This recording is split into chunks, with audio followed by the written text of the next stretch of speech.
Yeah, I know, it sounds insane. I've never played any of the 2D Mario games before. It seems like, how could that even be possible with me being a gamer for so long? I love Nintendo games, I love 3D Mario games. But 2D Mario has just never really done it for me. I've obviously tried 2D Mario games here and there, but I could never really get into them. I just never really found them that fun, and I've never finished one. I've only played them a little bit here and there, but I've probably never even gotten to, like, the third world of any 2D Mario game. But with Mario Wonder coming, that game really caught my attention and looked very interesting, so I was like, okay, let me give 2D Mario one more try and see if I can actually get into these games, and for whatever reason, finally it clicked for me and I was able to play the 2D Mario games and enjoy them. And so, with the lead up to Mario Wonder, I decided to play every single 2D Mario game back to back for the very first time, and it was a very, very interesting experience, let me tell ya. And I think it should make for an interesting video as well, someone reviewing all the 2D Mario games with absolutely no nostalgia for any of them. So let's get into things, let's not waste any more time. We got a lot of games to get through, obviously starting with the original Super Mario Bros. And by the way, for the NES games, I opted to play the Super Mario All-Stars collection, which are ports of the NES games to the SNES, but to my knowledge, they're pretty much the same as the original NES games, just nicer visuals and audio, and the games obviously run better. I don't think there's that many major differences between these and the NES originals, maybe some here and there. If you know, what's up? Let me know in the comments if maybe I ended up playing bad versions or something like that, but they all seemed perfectly fine to me.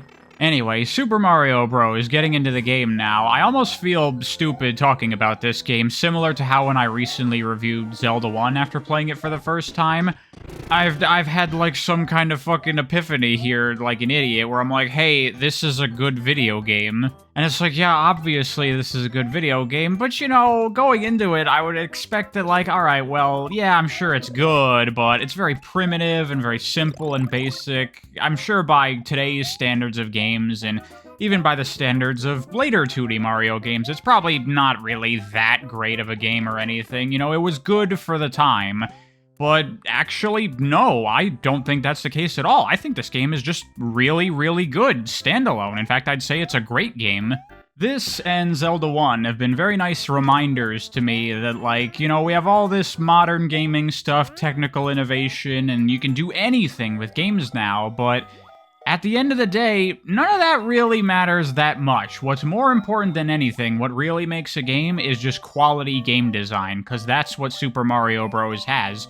It's just really, really well designed. Really good level design here. Shockingly so, I found, considering how old this game is. You know, there weren't a lot of other games that it could draw influence from.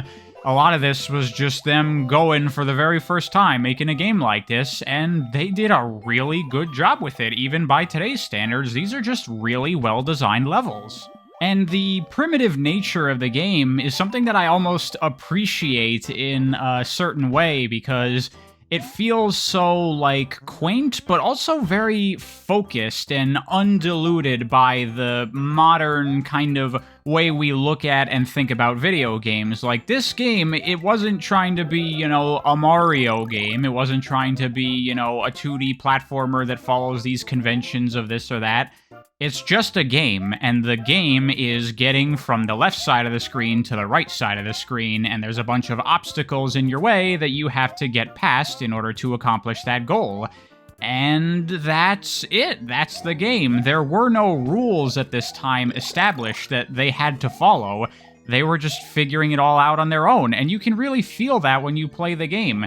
This doesn't have those kinds of modern, like, Nintendo-y feels to them, where it's kind of like really basic and really trying to be kid-friendly and really trying to make sure that every single player has a smooth experience. No, none of that. It's just a game. And in that purity of game design, undiluted by modern conceptions, I feel that they did a fantastic job making this game. They were very focused on what they were trying to do, and they just kinda nailed it, honestly. I was genuinely shocked at how much fun I was having playing through the original Super Mario Bros. And not only was I having fun just playing the game, but I was also enjoying the game through appreciating how well put together the game is, how smartly designed it is. You know, there's a lot of, like, small little nuances to this game that you might not pick up on initially, but when you notice them, you're like, wow, they really knew what they were doing. Like, I always think with earlier games like this, there's a lot of games where you play them and you're like, it feels like they really didn't understand exactly what they were doing when making the game because, you know, games and video games and stuff were just still early on those days and a lot of people were figuring out what to do. But a game like this, a game like Zelda 1, you play it and you can really tell that they knew exactly what they were doing. They knew exactly what game they were making and how it worked, and they understood everything about it. And unlike a lot of modern Nintendo games, or just generally platformers or kids games, they weren't afraid to make a real game out of this that asks the player to understand the game and understand the mechanics and how to do things well. Mario is a momentum-based platformer. It doesn't work like a lot of other platformers where it has kind of binary movement. It's either you're standing still or you're going at the one set speed. Mario has a range of speeds that he can move at. He accelerates up to his top speed when you hold the run button, and when you're going, if you let go of the input, you don't just stop right there on a dime, you keep on going with the momentum you had, and you slow down over time. What you really have to do is pull back in the opposite direction to slow yourself down more quickly, to land precisely where you want. And those momentum features are not needless, they're not wasteful, they are completely understood by the game design, and they do ask you to utilize it when you're trying to get to the top of the flagpole. A lot of levels have these staircases that you have to climb up, but if you end up hitting the wall on the staircase, that completely kills your momentum, and you won't be able to make it to the top of the flagpole. In order to do it correctly, you have to jump on the staircases very precisely with the right speed and the right timing to ensure that you can climb them without actually hitting the walls of any of the blocks, so you can keep your momentum going all the way to the top to make the jump to the flagpole. And I'm just surprised to see that kind of thing, like a real, genuine requirement of an understanding of the mechanics and the features of the game, and the game asking me to implement them in a very well understood way that requires skill and execution and everything. And that's just one tiny example of what the game asks of you. All over the place you can see these kinds of things in Super Mario Bros., where they really fully utilize what this game is capable of in a lot of great level design that's just really well done. This game is such a pure game, not a video game, just a game. It's like, here's how the game works, play the game, and you play the game, and you have a great time. And one thing I really want to hone in on that is my favorite part of both Super Mario Bros. The game and really the 2D Mario series overall is that momentum, and specifically keeping that momentum going throughout the entire level, where you never really come to a stop. You run up to speed at the start of the level, and you manage to make your way through the entire level with nothing causing you to slow down too much. You know, sometimes you pull back to slow down to avoid certain obstacles and line yourself up for the right jumps, but you never hit a wall, you never come to a dead stop, you just keep on going and going and going the entire time. That, to me, is so insanely gratifying and fun in these Mario games, and especially in Mario 1, I think it's really, really strong here. And I think that's a big contributing factor to why these games finally clicked for me. I'd never really played Mario in this way before. I'd always play it kind of more traditionally as a 2D platformer, taking things at a relatively relaxed pace, not going too fast, and handling everything, you know, with plenty of time to see what was coming up and internalize and understand everything. But this time around, I was like, that's never really worked for me before. It's just never really been that fun. I'm just gonna go. I'm just gonna go and try to beat the level, and that is my only focus. And in doing that, things became way more fun for me, because just inherently I enjoy that kind of gameplay of keeping your speed up, keeping your momentum going. but also it means you have way less time to respond to the obstacles coming your way because they're coming so much faster and you're moving so much faster, so you just need to immediately twitch reactions, see what's coming up, and come up with a plan of how to deal with it, and then execute that plan, making all these tiny jumps and adjustments to your speed and everything, and it's fucking awesome. It's so much fun. And the fact that the levels can actually be fairly challenging, but also that they're pretty short. You know, most levels can be completed in probably less than 40 seconds if you're just going. It means that you get this really fast-paced gameplay of go, go, go, go, go, and then you mess up and you get killed by something, but now you know it's there, and then go, go, go again, but now you're playing through a level that you already know what's coming up, and so you can, like, try to be even more efficient and just learn from your mistakes. You know, I got hit there last time, but now I know it's there, so now you come up with a plan of, how do I not make that same mistake? How do I avoid what hit me last time? But also you make smaller adjustments just to keep that flow going a little bit better of, okay, I hit that one block there because I jumped in this one particular way and that messed up my flow, I lost my momentum. So now I'm playing the level again, I know how to adjust my movement there so that way I can keep the flow going even better.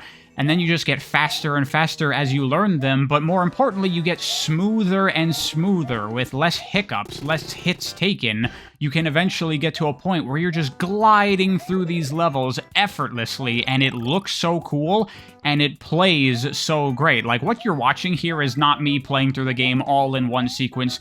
I'm editing together all of my successful runs through the levels, and you can see that it's just so smooth, so satisfying, and it's so fast-paced and great.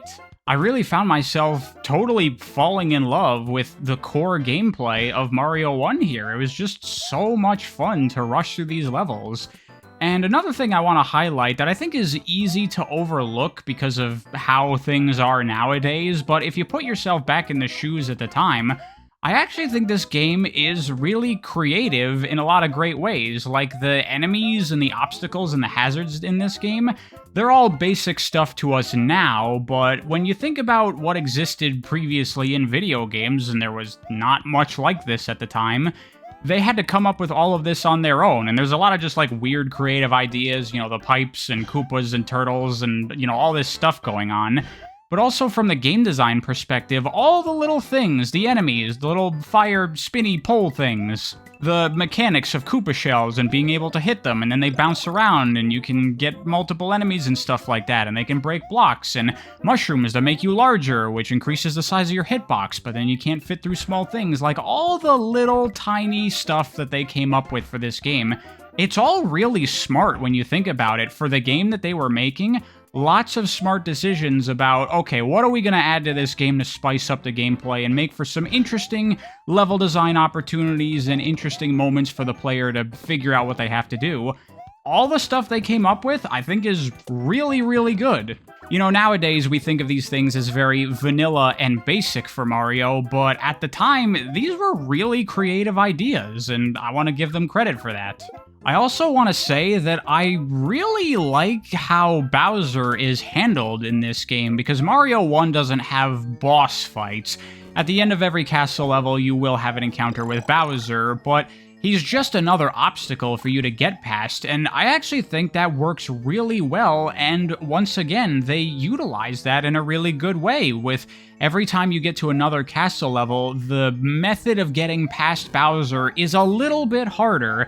He's got maybe some extra attacks, like he starts throwing hammers eventually, or the platforms around him just make it a little bit more difficult for you to get past him. And I think that's really good, like one extra little hard challenge at the end of these big castle levels, but it's not a boss fight, it's a platforming challenge, one specific really difficult obstacle that you're gonna have to figure out how to get past. I honestly think this is a great way to handle boss fights for a platformer and the Mario series overall, because oh boy, boss fights. We'll get to that when we get to the later games. But right here, I honestly think this is, like, the best way they may have ever handled bosses in a 2D Mario game, believe it or not. But I have been singing this game's praises quite a bit, so let me offer it a little bit of criticism, which, similar to my Zelda 1 review, it almost feels pointless to criticize this game because it's freaking 40 years old or whatever. But, you know, I'm looking at this like a game, like I would any other game, and so I'm gonna criticize the issues I see. And there's not really that much here, but the major thing I would point out is that not all of the level biome types are as fun as each other.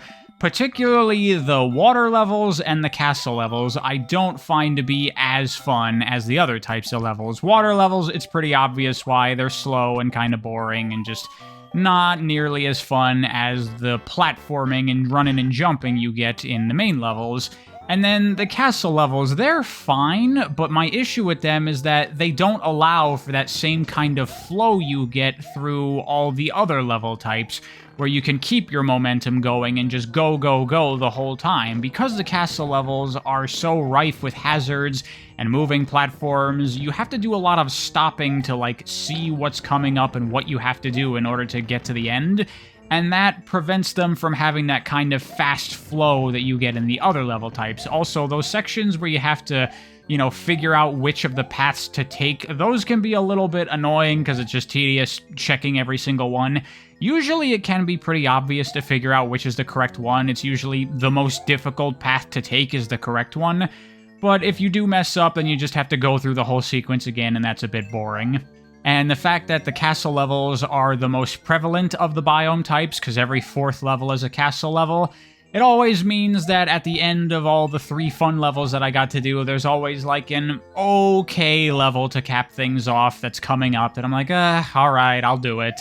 And yeah, it's fun, but it's not as fun as the other types of levels. So there you go, there's my criticisms for the original Mario Bros. And there's my thoughts on it overall. Some minor problems, but overall I think this is a really, really fun game. I honestly had a great time with it. It was super fun. And now that we're done with Mario 1, of course, we move on to Mario 2, but not the Mario 2 that Westerners would be familiar with. I'm talking about the real Mario 2, aka the Lost Levels. And this is a very weird and interesting game to me, I have to say, because I mean, it's basically just a level pack for Mario 1. I mean, look at it. It's the exact same game. There are very few changes and additions here. There's a couple of new hazard types, but that's basically it. It's just a new set of levels for the same game, essentially.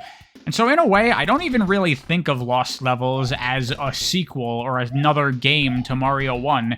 To me, playing through it, it really just felt like the second half of the game. Just the more difficult levels. Once you beat the game, you unlock 8 bonus worlds that are much harder than the main worlds, you know? Basically that kind of thing.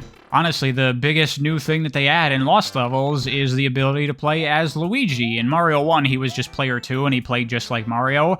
But now you can pick Luigi in a single-player game if you want, and he has his iconic slippery movement and higher jump, which surprised me, actually. I didn't know that started here. I thought that started in the American Mario 2, but that was cool to find out.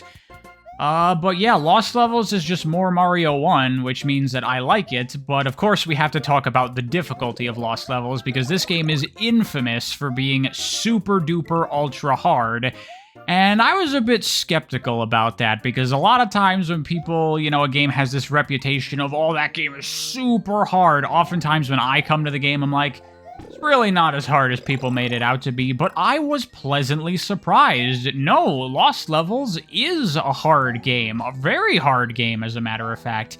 And I'm someone that really enjoys difficult games, so I found the difficulty of Lost Levels to be really exciting. I thought it was really fun. It's all the great stuff you get from Mario 1, but now we're cranking up that challenge, and we're cranking up the necessary skill to beat these levels to a good amount, and coming right from one game to the other, it felt like I had prepared for this, and now coming into it, it was like, alright, here's the real game now. Here's the real challenge. And because of that, I loved Lost Levels even more than the original Mario. I thought this game was a ton of fun. Though, that being said, I do need to point out here that I have been playing these games with save states, not using them to help me get through levels. I would put a save state at the beginning of a level, so that way if I died, I could just immediately restart. And part of the reason for that is just to improve the pacing, so I don't have to sit through, you know, death animations and loading screens and stuff. But also, part of it is because I don't want to deal with limited lives. You can say that's making the game easier, but I think it's just making the game better. I personally feel that limited lives are just a straight-up bad mechanic for most games, and I think they just make games worse. And actually, Lost Levels is probably a perfect example of that. Because playing Lost Levels with infinite lives, it turns into a really challenging but really fun 2D platformer. Playing this game with limited lives, though, I would never be able to beat this game in my lifetime because the game is so hard. I died over and over and over on so many of the later levels in this game, probably like over 40 times or something like that. And if I imagine myself having to play through the entire game in order to get back up to where I was, to only have, 6 tries at it, and then I'd have to play the entire game again to get back there again, and, all of that, it would be like dozens of times I would have to play through the entire game in order to beat it. It would have taken forever. It would have been super tedious and super unfun. There was no way I was going to do that, and I feel that this is primarily what is responsible for this game's horrible reputation of being this super difficult, impossible game. It's the lives preventing people from just playing through the levels and having a good time. You can say I cheated or whatever, but if I wasn't using save states to get through these games, then I never would have beaten Lost Levels. I would have said, I don't know, it seems pretty cool, but it's way too hard. I'm never gonna beat this game, and that would have been my review. Whereas now, because I use save states, I got through the entire game and I had a ton of fun, and it's one of my favorite 2D Marios, so who's really getting robbed here? You could say I robbed myself of the challenge of playing the game legitimately, but I would more so say that everybody who has played this game with lives was robbed of an enjoyable experience. And that kind of thing is precisely why I think limited lives are such a bad mechanic in most games. Though I do have to say, this game is very hard, and I do like that about it, but I do actually think that in a couple of specific instances, it does push the difficulty a bit too much. It does it in a way that, again, I was kind of pleasantly surprised to see that it's really pushing the mechanics to their maximum even more than the original game was. But I was struggling with some of these things, and I can just imagine your more average player, especially remembering that this is supposed to be a kid's game, and this would be really difficult for a lot of players, almost impossible. Like, I remember one level starts just like immediately a downward staircase into a pit of lava, and you have to cross this gap. And making this jump is no easy task. You need to really understand the movement mechanics and how they work to do it correctly, because there's like very specific attributes with like trying to jump backwards in this game where it has slightly different properties than jumping forwards and everything. It's very complex, and landing this jump, like, I fucked it up many, many, many times. Even after I had successfully gotten it, I'd die later in the level, I'd come back here and I'd mess it up again and again and again, and then I would get it and I could go back to doing the rest of the level. And I also encountered this one jump here, the one instance where I did actually use save states to kind of cheese this a little bit, because I was having a ton of trouble with this one jump here. It may have been because I was playing as Luigi and he has a higher jump, but this little gap here where you hit the ceiling, like, this is me using save states, just trying this jump over and over and over and over, and you can see how many times I'm messing it up in a row. Imagine every single one of these jumps was me having to loop through. This is one of those repeating sections, and eventually you run out of time and you die, and you have to start over, and then you die enough times, you game over, you have to play the whole game again. This right here would kill many, many runs for me trying to get through this level. Like, this jump is ridiculously hard. Maybe that's just a Luigi thing. I don't know, maybe it's an All-Stars thing. Maybe this works better in the NES games. Someone let me know if there's something weird going on here. And also, while most of the time I find this game to be pretty fair with how it's designed, I was stunned when I encountered that bullshit for the first time. I had no idea that Kaizo Mario bullshit got its start in actual official Mario. What the hell is that? Like putting fucking trap invisible blocks that are specifically there to fuck you up. What the hell, man? That's just fucking mean. It's kind of funny, I'll be honest. When I first encountered that, I was like, fucking really? Are you kidding me? but that's not exactly great level design, so yeah. Still, though, overall, despite those minor hiccups, I had a ton of fun with Lost Levels. I thought this game was super duper cool, loved how challenging it was. I just had a fantastic time playing both of these two Mario games, but this one in particular. And as I said before, I kind of view these two games as really one game, so for simplicity's sake, in the future, when I refer to Mario 1, I'm really going to be talking about both of these games together as a package. Because when I'm drawing comparisons to Mario 1, pretty much anything that I say regarding that game would also apply to Lost Levels. But anyway, now we move on to the Mario 2 that us Westerners are familiar with, and I gotta be honest, I'm just gonna come out right off the bat. I did not like this game at all. I kind of hated it, honestly. I did not enjoy playing this game pretty much whatsoever. I was really bored. I was just not having a good time going through this game. In fact, I almost dropped the game multiple times without finishing it, but I did eventually manage to power through and complete the game, even though I really honestly didn't want to. But yeah, I just, this game, I mean, first of all, it's a completely different game than every other 2D Mario. It's not designed like a 2D Mario game, and has completely different gameplay and design and everything. So pretty much everything that I enjoyed about the first Mario is completely absent here. Instead, we get very different gameplay, and I feel that the general game and level design here is nowhere near as good as the original Mario. And so much of this game felt so clunky to me. Like, this is kind of what I was expecting out of Mario 1 that wasn't there. That game was actually really well designed and well put together. This game feels like a game where a lot of it, like, there is, like, a lot of intentional design here that does make sense, but some of it just doesn't really work very well to me at all, and it's just really inelegant and kind of awkward. Like, a big example would be the health system in this game and how you gain more hit points. You start the level and you got 2 hit points, but then to increase the amount of health you have for the level, you find these potion things hidden around, and then you throw it down and it spawns a door, and you go in the door and it sends you to, like, the dark dimension or whatever. I have no idea even what this is supposed to be or what it's supposed to do.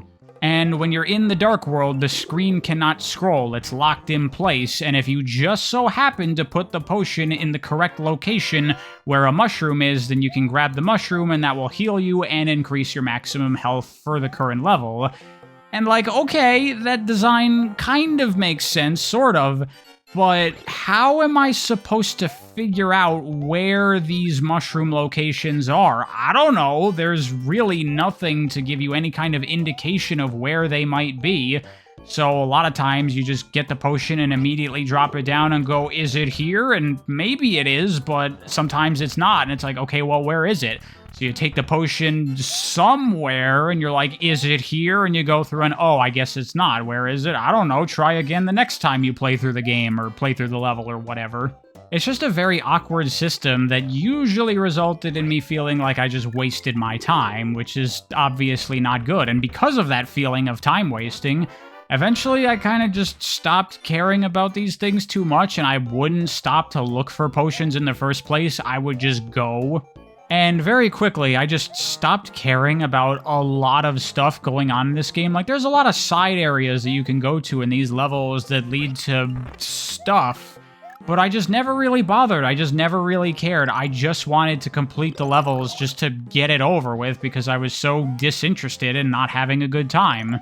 Also, other awkward things that to this day I still don't even understand. There's a bunch of, like, cherries strewn about the levels, and I have no idea what they do or what they're for. Someone please let me know. Other things that I found to be problematic in this game, the throwing mechanics, I could never really get a handle on them, even though on paper I feel like I know how they work. If you're not moving, then you'll throw something kind of downward or just set it down, but if you're running, then you'll throw something, you know, more forward and far. Like, that makes sense in my brain, I understand it, I get how that works, but then a lot of times when I'm playing, it won't work the way that I want it to work, where I'm running, but he doesn't actually throw it forward because, I don't know, I wasn't running enough or something. I wasn't moving fast enough. Like, there was just a lot of little awkward things going on in this game all the time. Also, you have a lot of the level design where you get these, like, big dirt sections where you just keep on plucking out dirt blocks and going down. I just did not enjoy these whatsoever.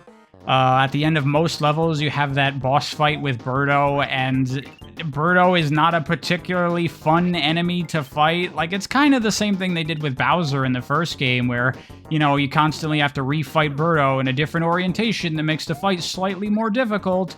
But Bowser was just an obstacle, a quick thing that you just need to get past. Birdo is an actual fight, and it's not a very interesting or very good fight. And I find it weird that, like, why this weird, you know, in the context of Mario at the time, this was just some weird new character, and for some reason you have to constantly fight Birdos in the game at the end of every single level.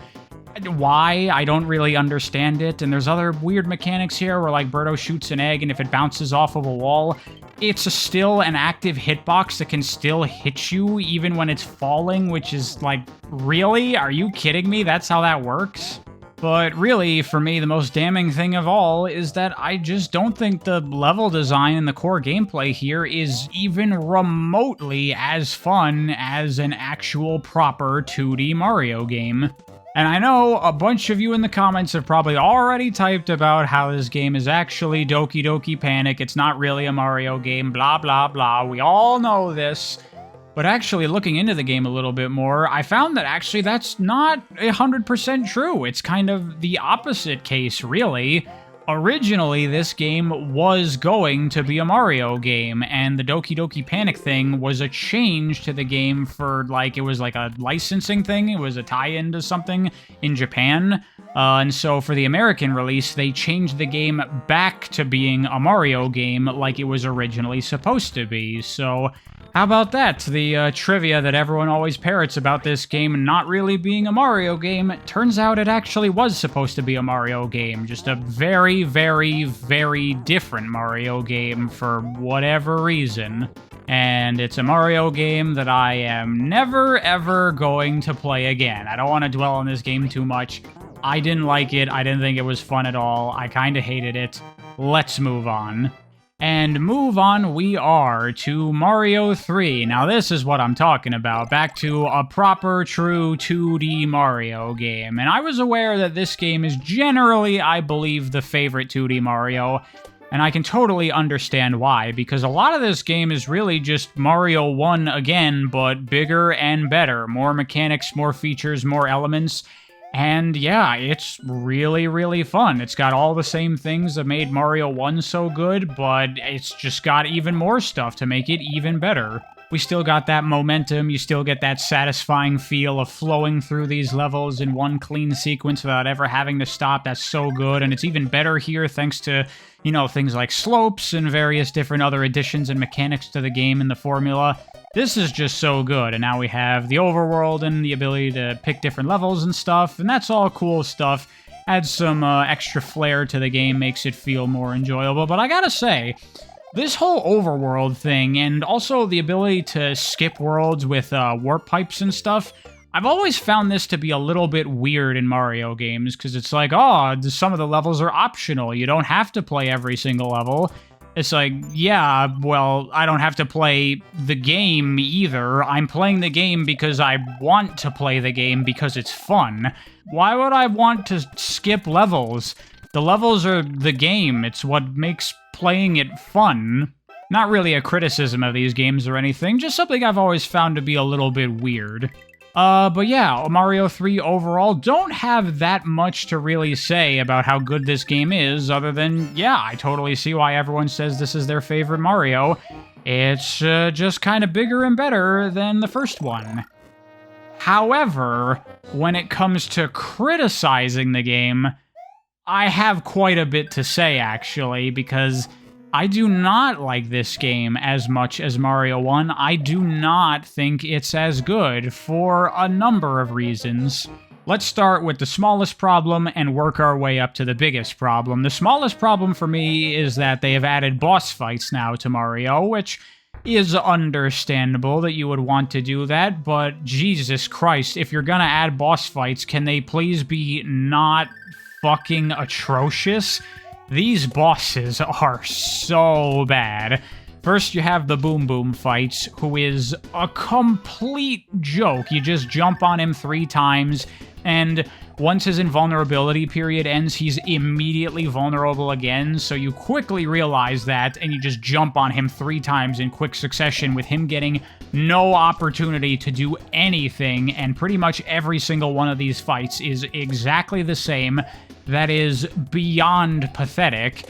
And then you also have the Koopalings introduced in this game, and they're similarly also pretty lame-ass fights where you just jump on them immediately, and then they get in their shells, and they move around a bit, and then they get out, and once again, they're immediately vulnerable, and you jump on them again, and they barely get to do any of their attacks.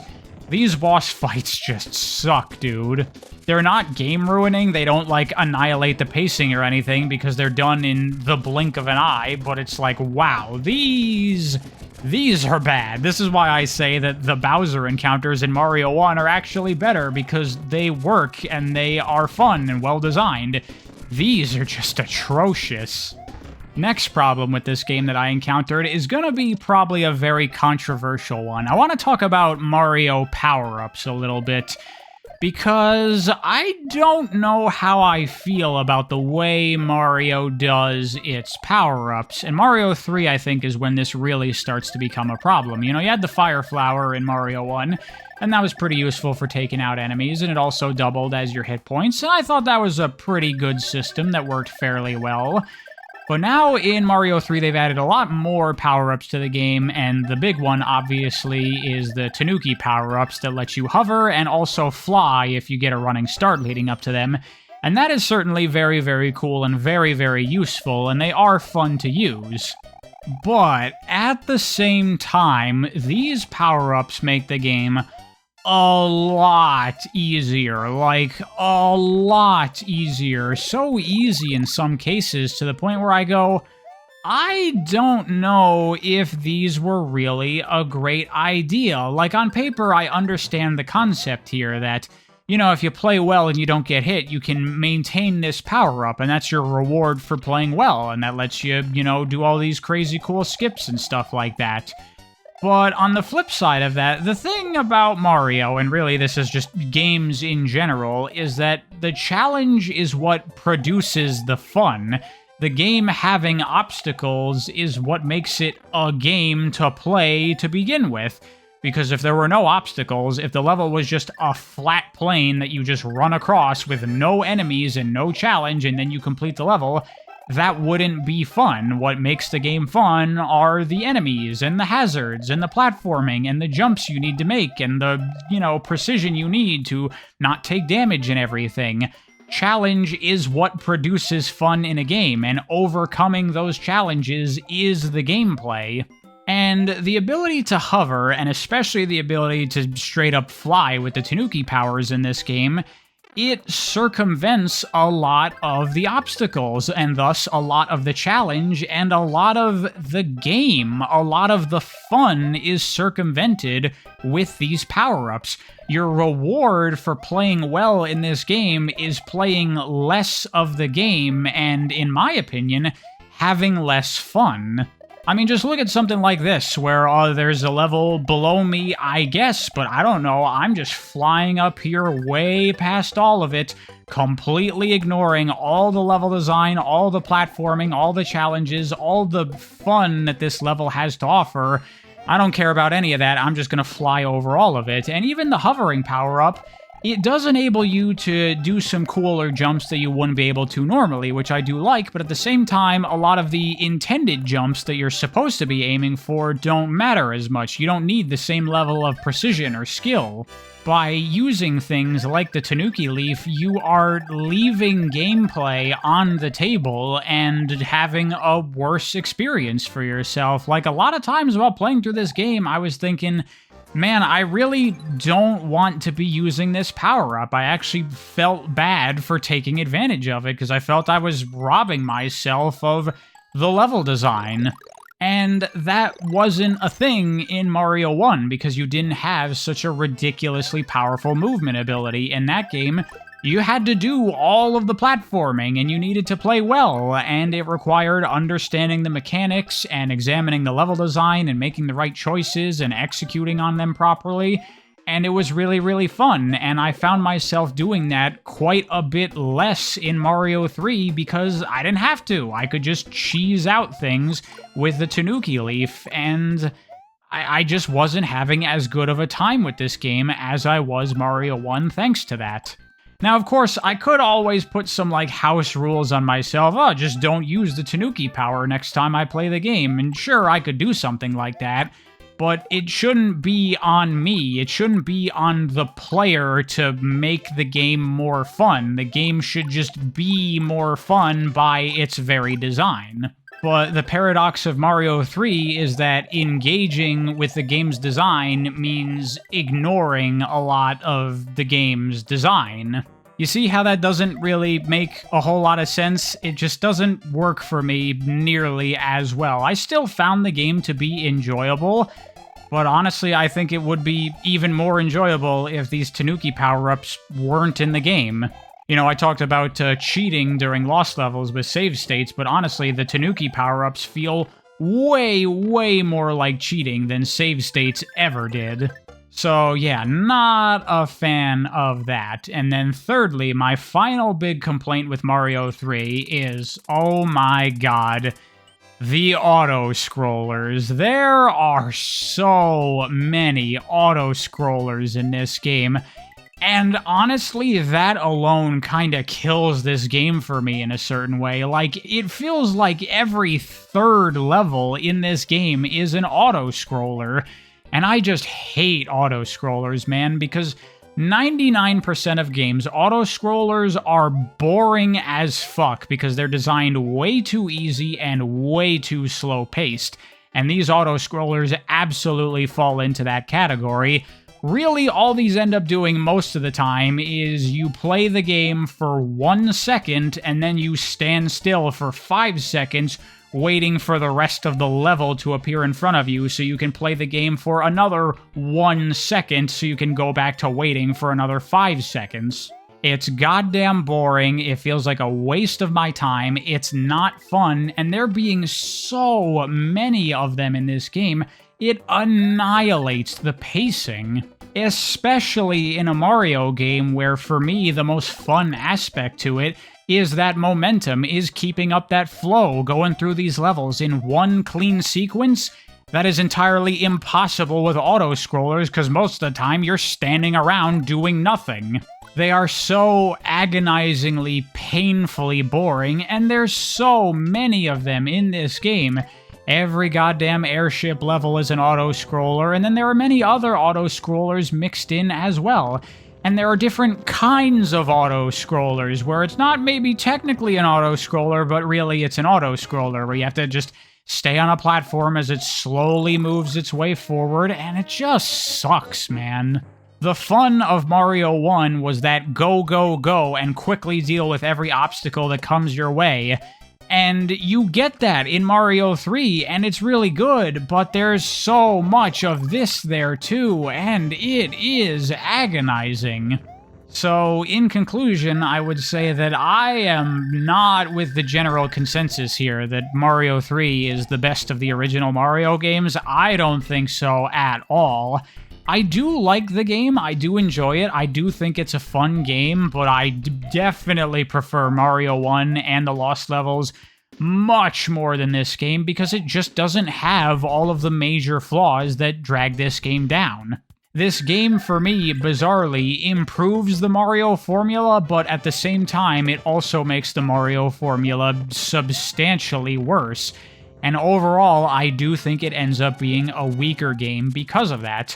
One thing I do want to mention is that after I played through the game, I looked around for some ROM hacks for Mario 3, and I did find this one for the original NES game that removes all the auto-scrollers from the game, Mario 3 Speedrunners Edition, I think it's called.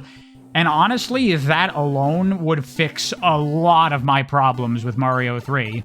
I think anytime I go back to this game, it's probably going to be using Speedrunners Edition, because just getting rid of those auto-scrollers would improve this game immensely in my eyes, because they really did hurt the experience that much. It sucks that I won't get the nicer visuals of the All-Stars version of the game, but whatever, it's worth it. If the game is actually fun to play the whole time, I'll take it. Now it's time to talk about the first true SNES Mario game, Super Mario Bros. 4, aka Super Mario World as we know it.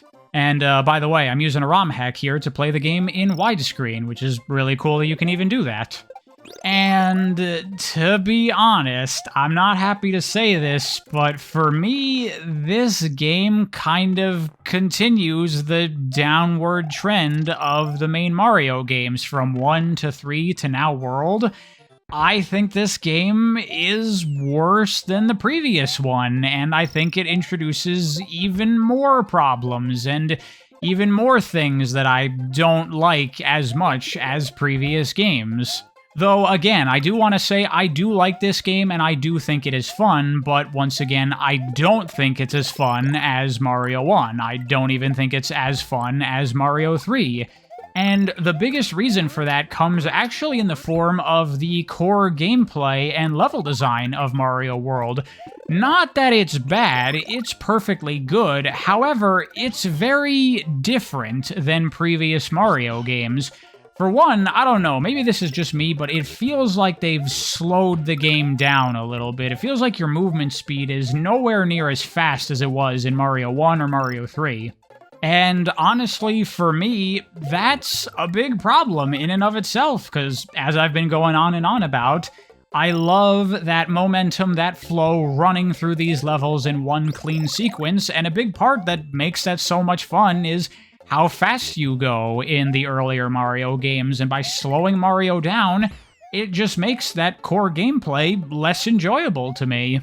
However, in reality, that's almost a non-issue in Mario World because of another issue, kind of, in that the level design philosophy of Mario World is quite different than the previous games. You really don't even have the ability to flow through these levels in one clean sequence nearly as much as you did the previous games. The previous Mario games, especially Mario 1, it really feels like they're designed for that. You know, they're just on a flat plane, you just go left to right, and you just gotta keep your momentum going and make those jumps and do everything you can to not get slowed down.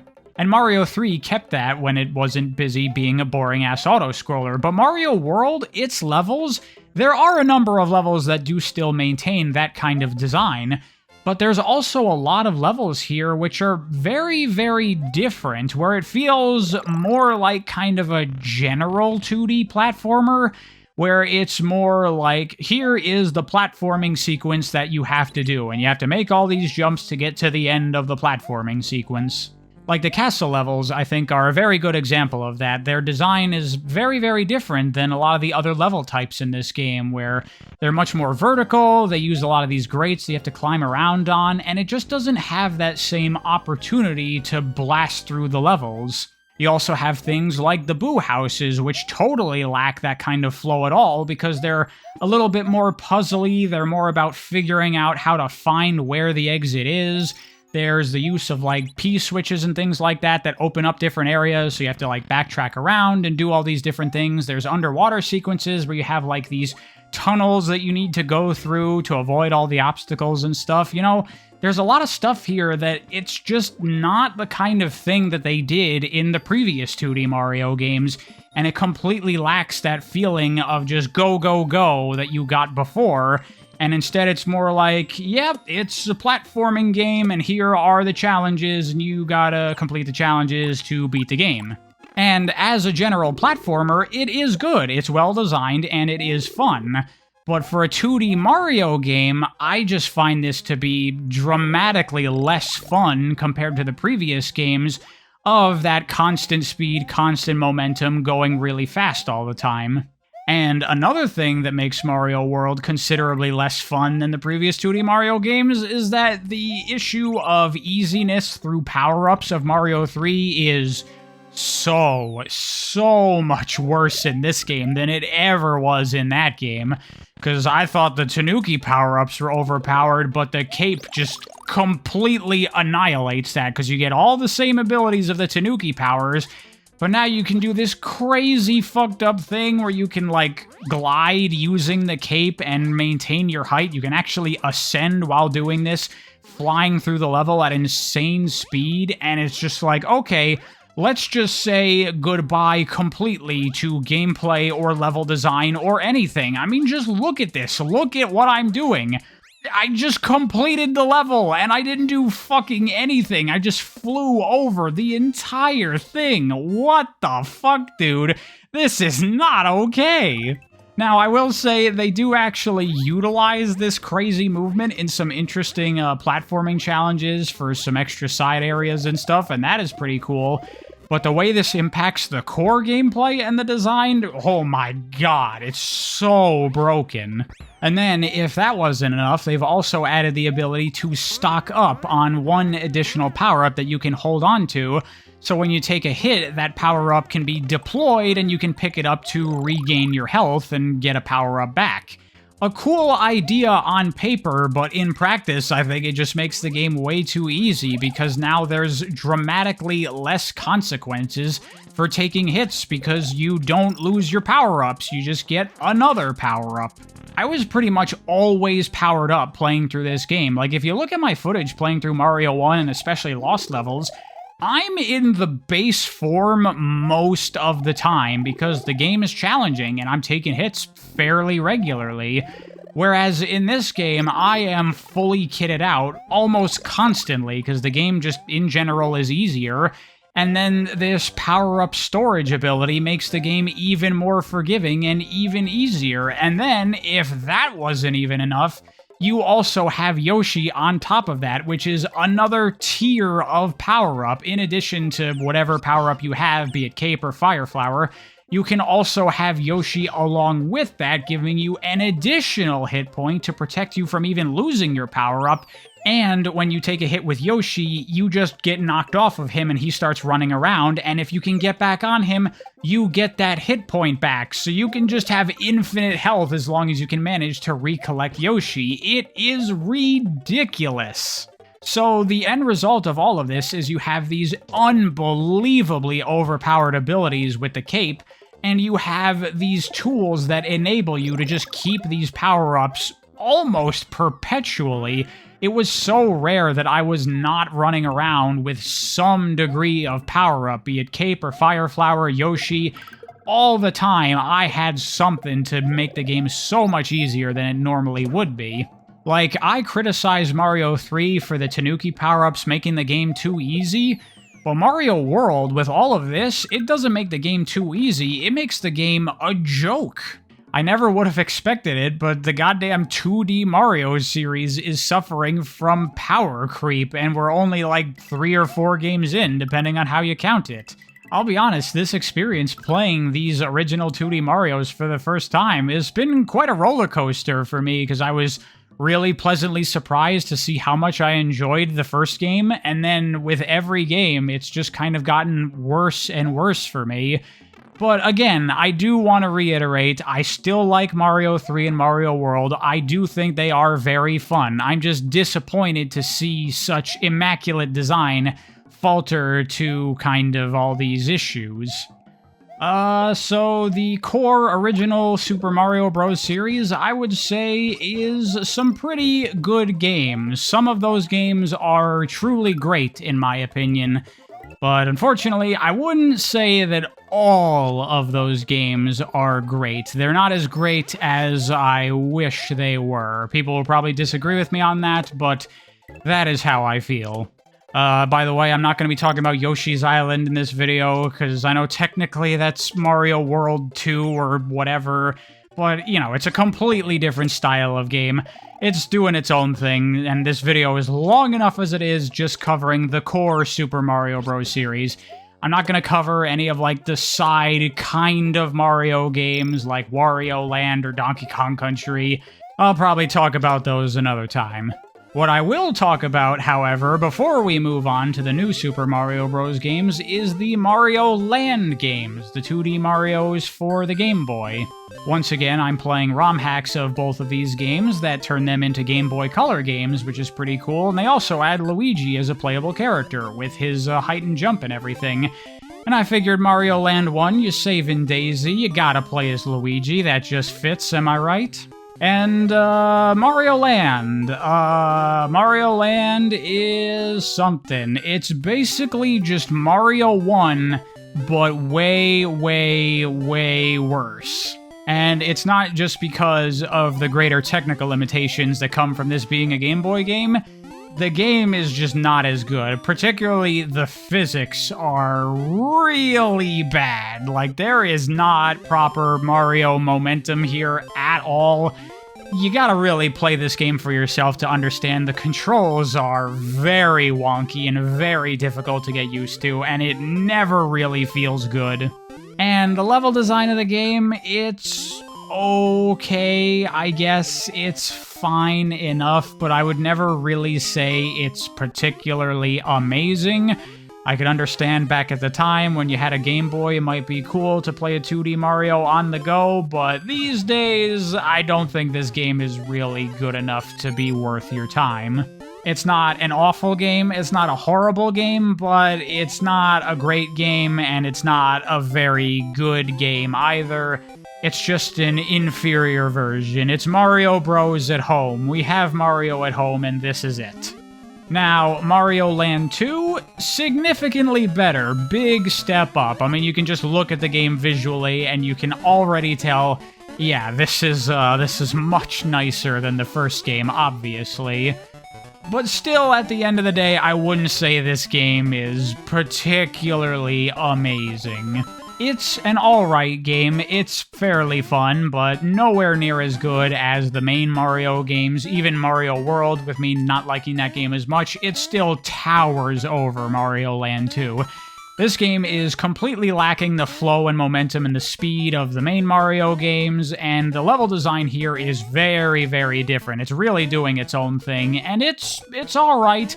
Kind of more of a general 2D platformer with very different kinds of level design going on here. You can tell this was made by a different team. And it's fine. It's fine, but I'm not really that interested personally in fine games. I want to be playing great games whenever I can. And so, that's basically my thoughts on Mario Land 2. It's okay. One interesting thing I would want to comment on, though, with this game is that it is ridiculously easy the entire time. Until suddenly, when you get to the final level of the game, and it suddenly decides to be really hard. You get this really long gauntlet. It's just a level that goes on and on and on, and it's got a lot of tough platforming and a lot of obstacles that you really got to be careful to avoid adequately. And there was, like, nothing like this in the entire game. I think if the rest of the game had more of this kind of challenge, I'd probably like it more. Though I do think that this level is maybe a little bit much. It does go on for quite a while, so it means that if you make a mistake, you have to replay this difficult level over and over and over and over, and eventually it does start to get a little bit tedious.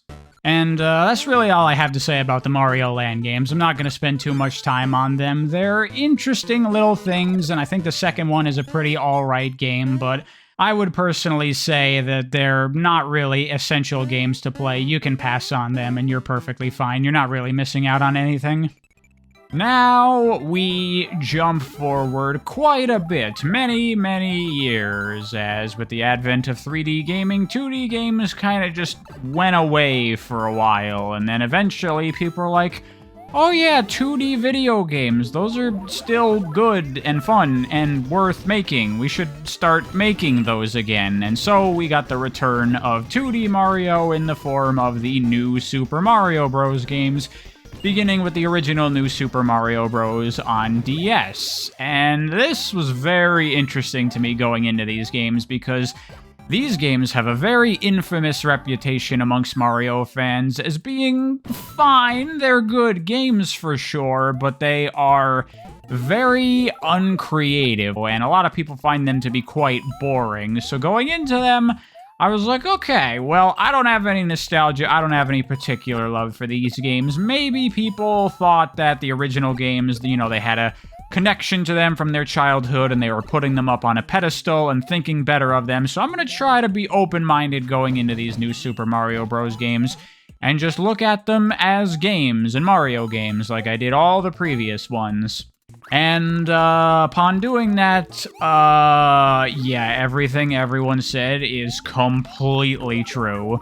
Because this first new Super Mario Bros. Game, it's fine. It's adequate, it's decent, it's relatively well designed, I would say. But yeah, it is pretty plain and boring. It's not really doing anything new or interesting. It's very weird. Like, you take the original Mario game, and it's very basic and simple and straightforward. There's not really that much there, but there's a certain zest to that game. There's a liveliness to it. There's a passion behind it that you can really feel.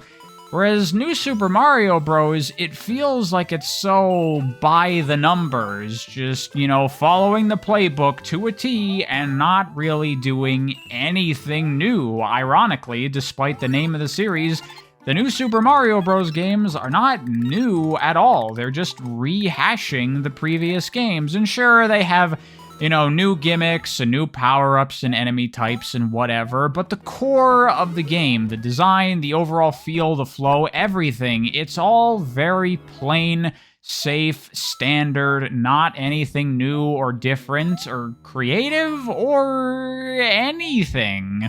In particular, the new Super Mario Bros. Games, to me, feel like they're really building off of Super Mario World in terms of the general feel and the level design of them, which for me is already kind of a bad thing, because Mario World is my least favorite of the original games, and so building off of that, we have a lot of the same things that I didn't really like about that game showing up in these games, like a reduced emphasis on that kind of momentum flow through the levels. We have that slower movement speed. There are some new mechanics that have been added, you know, the ground pound, wall jumping, and those are kind of cool, and they add some new potential, but it's still just not really done in very interesting ways, and the level design, like, I've always heard people talk about the new Super Mario Bros. Games, about how these games have really brilliant level design, and they're so well put together and so well thought out, but to be honest, I'm not really seeing it playing through these games.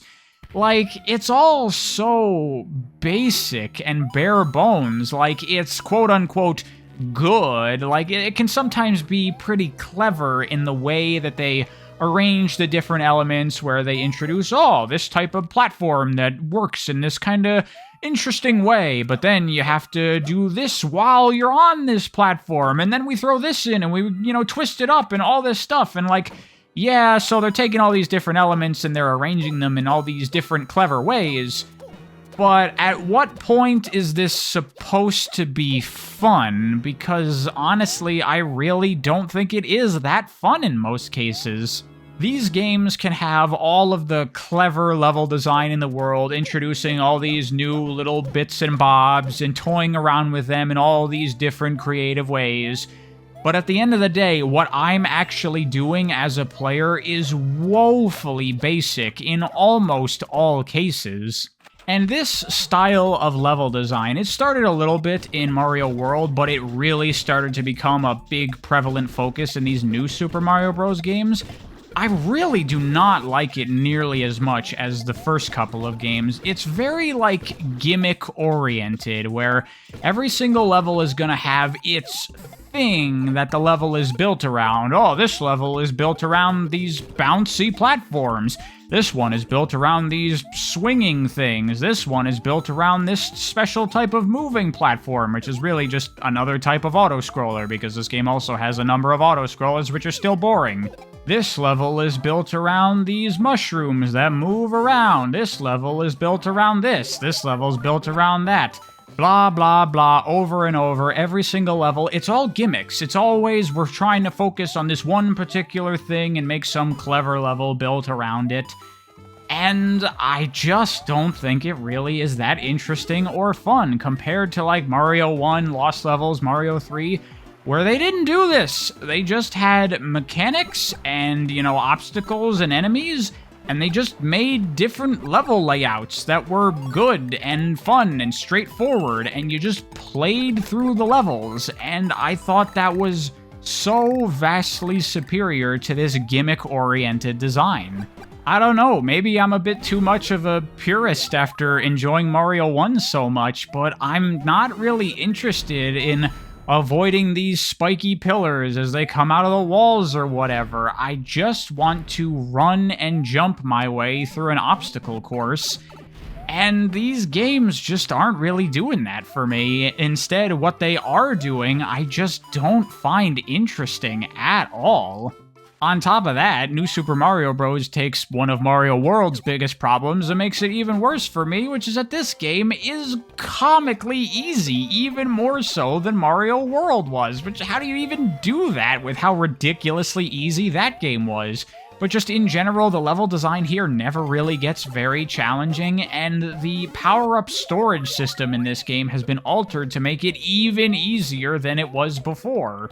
Because now, the item that you're holding onto does not automatically get deployed when you take a hit. Instead, you can hold onto it and activate it whenever you want, which is a really big deal because now it means that if you take a hit or if you die and you go down to your base form, whenever you find one of those power-up blocks, it's like, okay, it's going to give you a mushroom, so you get some power-up, but not really. You're still mainly playing the game by default. But not if you just have an item stored up. If you take a hit and you manage to get to the next item block, just pop your item and then you'll get some kind of power-up, and then you can hit the block and then you'll get another high-level power-up. So in this game, it might not have, the tanuki or the cape or anything that lets you fly over the level, but what it does let you do is take 7 billion hits as you make your way through the game, because as long as you can make your way to the end and still have a power-up stored up, you will always get another power-up that will give you 2 different forms, allowing you to take an additional 3 hits, so just it's constantly cycling through your inventory and always being topped up on health at all times. I was Fire Mario for like 95% of my playtime in this game thanks to this system. It is so abusable. Also, the boss fights in this game, once again, are ridiculous. They are comically easy, and they go down in a matter of seconds. This is starting to become, like, a thing in the 2D Mario games, that they just have bosses that are so negligible that I don't even really know what they're doing. Like, I expect more from Nintendo. I expect, some good stuff. But these bosses, they just straight up suck, man. Also, another thing that they've added to the game is the star coins. There's 3 of them hidden in every level, and you either have to, hunt for them in some hidden areas, or you might find them through doing some extra difficult platforming challenge or whatever. And at first I was playing through the game and, getting the ones that I saw, and maybe I'd go back for the rest of them later, but as I started to go through the game, and with how much fun I was not having while playing, very quickly, I just stopped caring about these things, and I wouldn't really go out of my way to collect them very much. If they were right there and they were obviously in my path, sure, I'd pick them up. But I really stopped caring at a certain point, and I stopped caring about a lot of things in this game. I really wanted to just stop playing at a certain point. But like with Mario 2, I did power through and I managed to beat the game, and it's thanks to something that I said before that I didn't really understand. I didn't really know why. With the ability to, skip worlds or skip levels in Mario games where you can, go to the map and you can pick this level or this level, and you only have to beat one of them. Like, well, why would I do that? I want to play the game. Well, now I'm very grateful that this is a thing that they let me do, because I don't want to play the game, and so I started skipping levels left and right. I just wanted this game to be over as soon as frickin' possible. In fact, this game lets you pick entire worlds if you want to. You don't have to play all the worlds. You only have to play 6 out of the 8. And so you better fucking believe I started skipping entire worlds when I had the option to. And, I mean, that's pretty much the most damning thing I can possibly say about a game. I just didn't want to play the levels. I didn't enjoy this game pretty much at all. I didn't really think it was fun. It was just painfully, agonizingly boring, and I really had to struggle to bring myself to finish it. And after I did, there was no way in hell I was gonna go back to collect all the star coins or get all the secret exits and do the optional side levels, and I'm sure there's a special world or whatever, but no fucking way, dude. More new Super Mario Bros? Hell no, I want less new Super Mario Bros. And that's a real problem because there's so goddamn many of these games, because next we gotta talk about new Super Mario Bros. Wii. And I will say, this game is definitely much better than the DS game. And I think a big part of that honestly just comes from the fact that it's now on a console, so the camera is much more zoomed out, it's widescreen.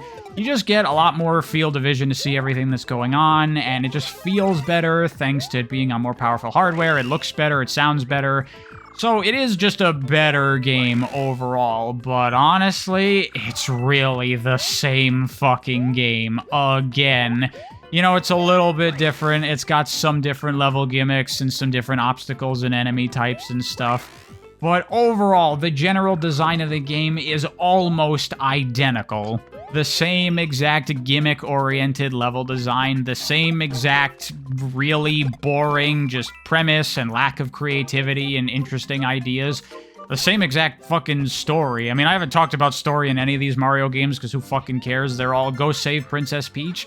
But these new Super Mario Bros. Games in particular, they are really just go save Princess Peach over and over and over again. They don't even provide some interesting twist or any new wrinkle to that or anything. It is the exact same fucking thing, game after game after game.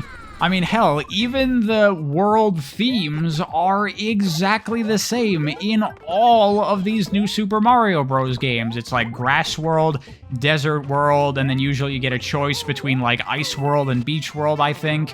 And then it's Jungle World, Mountain World, Sky World, and Lava World. I'm pretty sure that's the order of every single game. That exact thing over and over. It's just like no creativity allowed whatsoever in these fucking new Super Mario Bros. Games. If it wasn't a thing 20 years ago in a Mario game, you can't do it.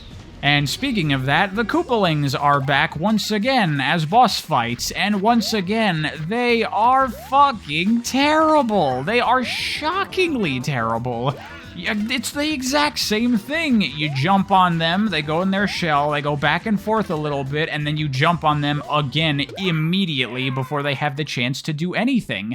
I am stunned by how shit these boss fights are. Like, not just that they're bad boss fights, but that they are uniterated on for so many games. Like, I understand these new Super Mario Bros. Games are just doing the same shit as the old games, but really, we're even redoing the terrible design of the boss encounters? Like, you can't modernize that and make it a little bit better? Also, another thing, this game I felt had a really high number of auto-scrollers, an unusually large amount of them, even for Mario game standards. It felt like it was just auto-scroller after auto-scroller in this game. And a lot of the different, like, gimmick-themed levels of, oh, we're doing this weird thing in this level, many of them are just another way of doing an auto-scroller. And I really gotta say, after playing all these 2D Marios back-to-back, I am really getting fucking sick of all these goddamn auto-scrollers in these games, and this game is one of the worst. And continuing with the lack of creativity going on in this game, new power-ups, what do we have? We have the Ice Flower, which is basically a fire flower, but it works a little bit differently. There's the Propeller Hat, which is now we do have an overpowered power-up that basically lets you fly and skip a bunch of stuff, but now it's like way less fun to use than anything from the previous games because using it kills all of your speed, and then you go into this like slow descent and you can only do like a corkscrew thing that makes you go straight down and hit the ground a little bit faster, so you have to lose all of your horizontal movement. It's just really awkward and shitty to use this power-up. Out of all these, like, ridiculous flying power-ups, this is the worst one they've ever done. There's the penguin suit, and this is the one that I actually do kind of like. It gives you the ice flower, you can shoot ice balls, but more importantly, it lets you slide around on your stomach, which kind of turns you into a hitbox, so you can just plow right into things, and then you can jump, and it gives you the slightly different properties on how you jump, and the levels are very much built on keeping that slide going, maintaining the flow, so I do kind of like the penguin suit. This one is pretty okay. And there is another new move they've added to this game that I actually quite like. It took me a while to get used to it and start implementing it into my play, but once I did, I realized it's a really good addition to the Mario formula. When you're in the air, you can do this little twirl here, and it gives you just a little bit of extra hang time. It slows your descent just a teensy bit. And it's very, very useful for making slight adjustments to your jumps or extending your jumps a little bit. It's really good, actually. I quite like this. This is, in combination with the penguin suit, like the only things in this game that I think are actually quite good additions to the overall gameplay of Mario. This works very well. I like this a lot. Outside of that, though, this game, once again, is painfully uninteresting to me. It has all the exact same problems as the DS game, and it really doesn't do anything to fix them. I guess it did get rid of the inventory so you can hold on to an item during the levels. Instead, it has like the Mario 3 style inventory, which I think that's fine enough, whatever. So there is kind of a little bit more consequences to taking hits, but it's still overall a very easy game. They also did bring back Yoshi in this, and I think actually as a smart move, you cannot bring Yoshi into following levels. I'm sure some people don't like that, but I actually think that's a good move considering how overpowered Yoshi was in Mario World. But at the end of the day, I could give this game all these little compliments of how it improves New Super Mario Bros. Or it adds this thing that's a little bit nice and that thing, but overall, the game is still just so boring and basic and uninteresting and has nothing going on to really make me want to play it. Speaking of which, let's move on to New Super Mario Bros. 2. And once again, I will say, I do think that this game is better than either of the previous New Super Mario Bros. Games. These games are painfully boring and not very fun or interesting, but at the very least, they are getting better with every entry. They're not getting substantially better, in my opinion, but they are getting better. Kind of weird that this game is called New Super Mario Bros. 2 when it's the third of these games, but it does kind of make sense when you actually play the game because it doesn't have the things from the Wii game, it has the things from the DS game. Like, it has the extra item that you can hold through the levels, and it doesn't have the little twirl thing. So this does feel like a sequel to the DS Mario game rather than a sequel to the Wii game. So the name kinda does check out, but it's still honestly quite weird. And the gimmick with New Super Mario Bros. 2, it's got two gimmicks here. One is the return of the Tanuki power-ups, and they're pretty much exactly the same as they were in Mario 3, which is not a good thing to me. And the other gimmick here is coins. Millions of coins! So many coins all over the place. You can collect all of the coins!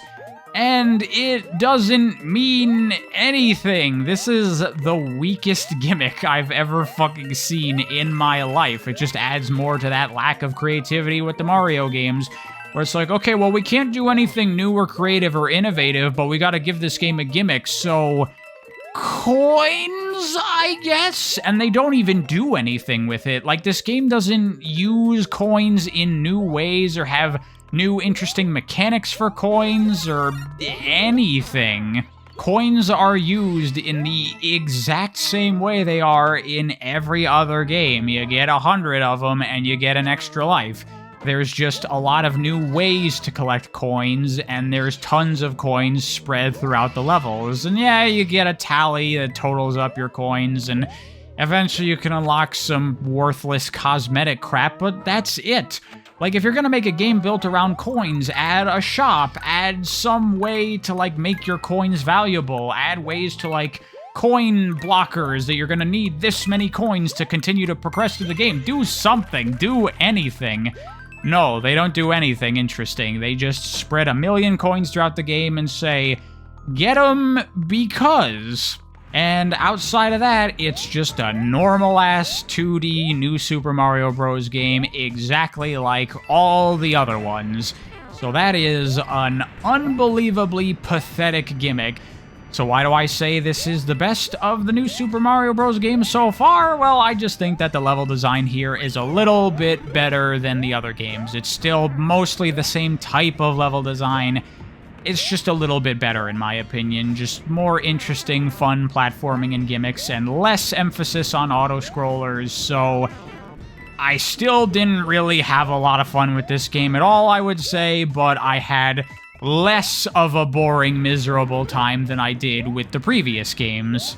Oh, and by the way, the Koopalings are back again, and they have shitty bosses again. And they're not even really different boss fights. Like, okay, we're gonna bring them back and they're gonna be recurring bosses throughout the series, but, you know, give them different attacks, different patterns. No, they don't really do that. All the bosses work almost exactly the same way that they did in New Super Mario Bros. Wii, which is almost the exact same way they did in Mario 3. They'll be in a slightly different arena that makes you fight them in a slightly different way, but the boss fights overall are like the exact same thing, which I can't believe it. It's so shocking to me that they are so content with this trash boss design in all of these games. It's absurd. So, NSMB 2, it's a little teensy bit better than the previous games, but it's pretty much the exact same shit, and I still did not like it and would not recommend it. On to the next one, New Super Mario Bros. U, and wouldn't you know, it's the exact same fucking game again for the 4th time.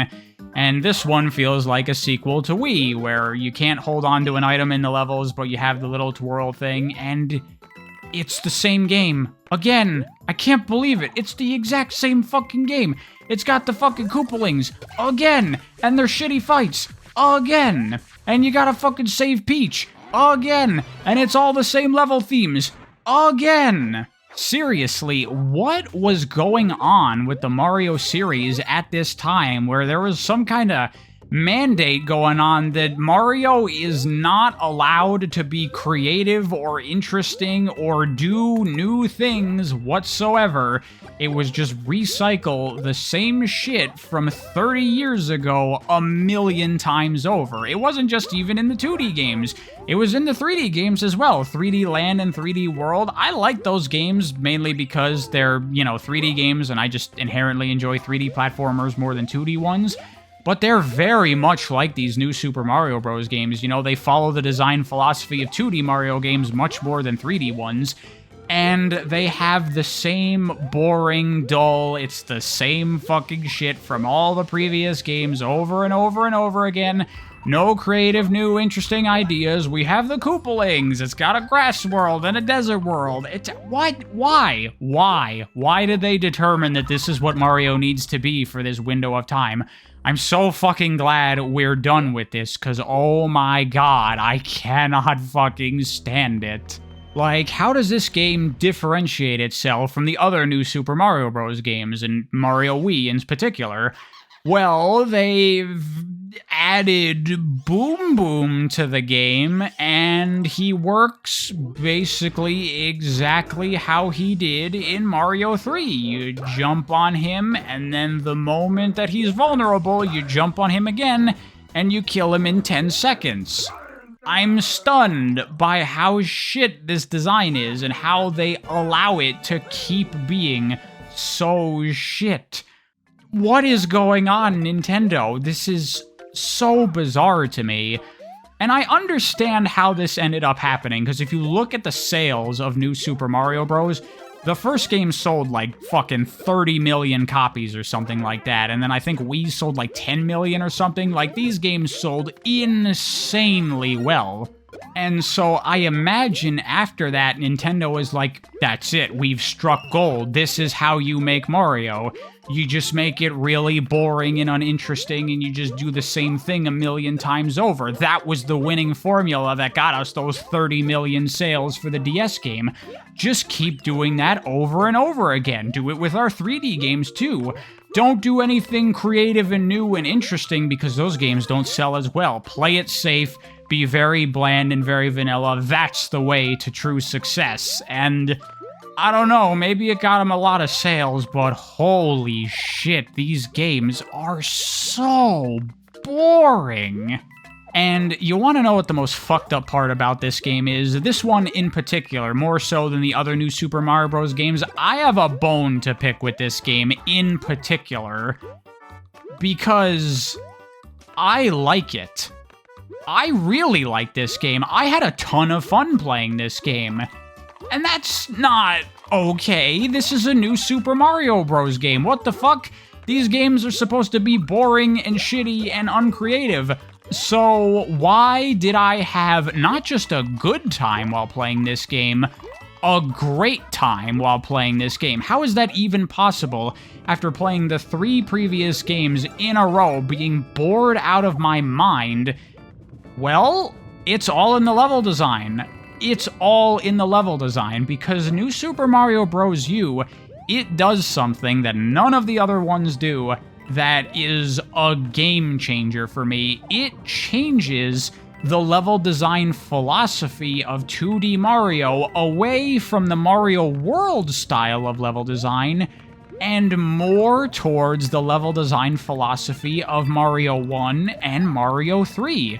Look at this gameplay here. Look at these levels. They're just straight shots, left to right. Just straightforward obstacle courses that you just need to get to the end of, jumping your way across, avoiding all the obstacles. And it's fun. It feels like Mario 1, Mario 3, the kinds of things that I fell in love with 2D Mario in the first place.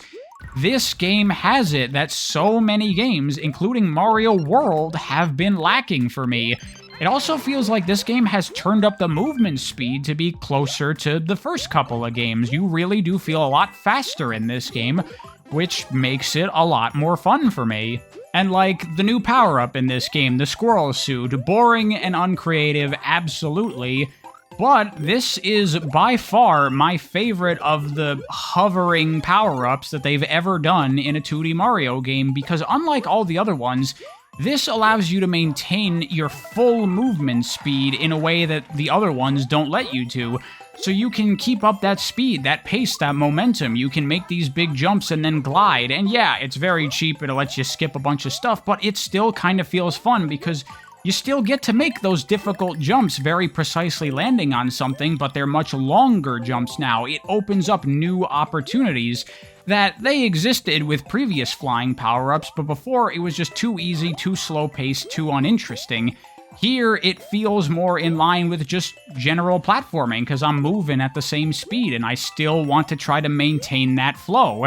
And you can do like a double jump thing where you get some extra height, but if you do that, then you get this really slow descent, and you can't move very fast at all. So you honestly want to avoid doing that if you can, to keep your speed up. So the power-up ended up really working out well. I enjoyed this one much more than any of the other flying power-ups in any of the previous 2D games. It's actually outdoing the originals for me, which I never thought I'd say about any of these new Super Mario Bros. Games. I was stunned. I was shocked. I was like, what is happening here? This is not okay that I'm having this much fun with a new Super Mario Bros. Game. What the fuck?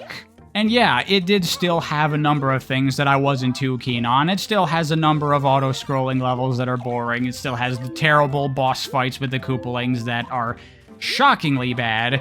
It still has the castle levels that I'm not a big fan of, and it is still a little bit more gimmick-oriented than the original games, but overall, I had a ton of fun playing this game. This is, out of all the new Super Mario Bros. Games, the first one that I was like, this is a fun game. I like this game. I enjoy this game. You know, for me, it was Mario 1, Lost Levels, Mario 3, Mario World. And then I figured I could just completely dismiss all the new Super Mario Bros. Games. But then this game comes along and is like, nah, bro, I'm another fun, worthwhile 2D Mario. And I was not expecting that.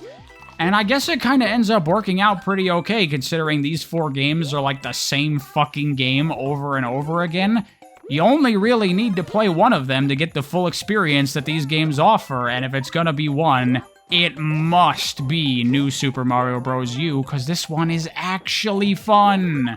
In fact, it was so fun that unlike all the other games where I was just plowing through the game, skipping levels, skipping worlds as much as possible, I actually went back after I beat this game and played all the levels I missed, and I even started trying to collect all the star coins.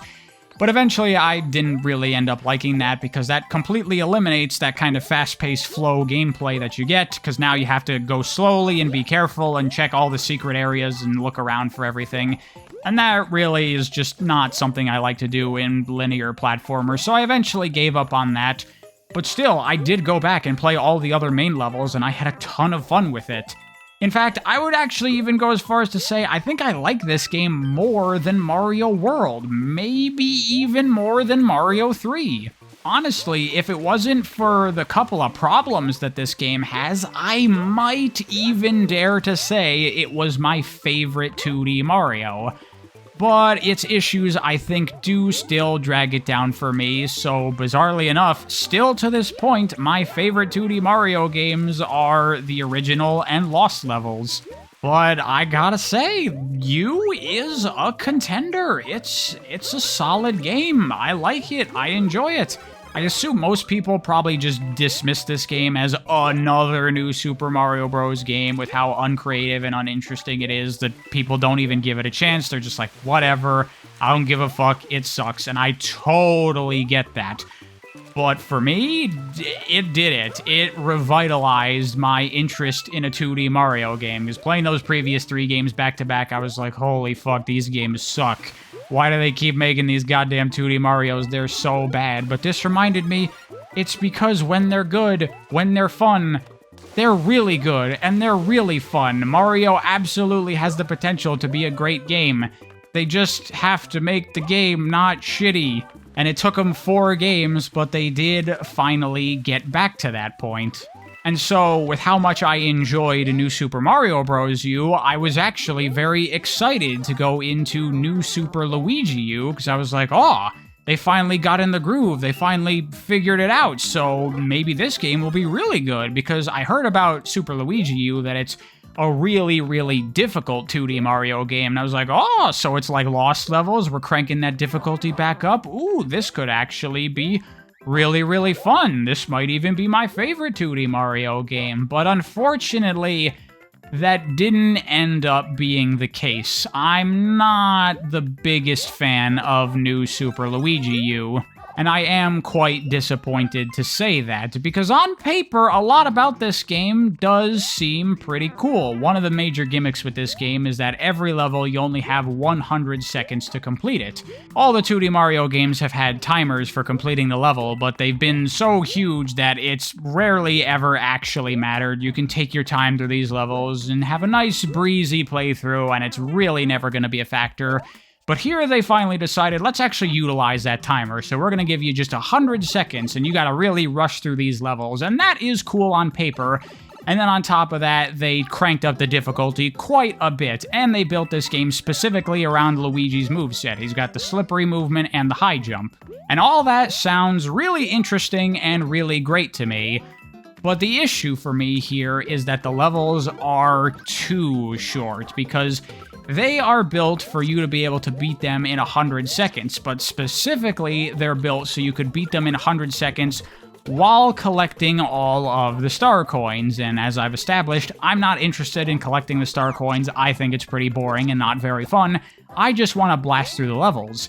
And when you do that, these levels turn out to be really short. Really freaking short. Like, you have 100 seconds to complete the levels, but I was beating almost every level in the game in probably less than 40 seconds, less than 30 seconds. Some levels even less than 20 seconds I was able to beat them.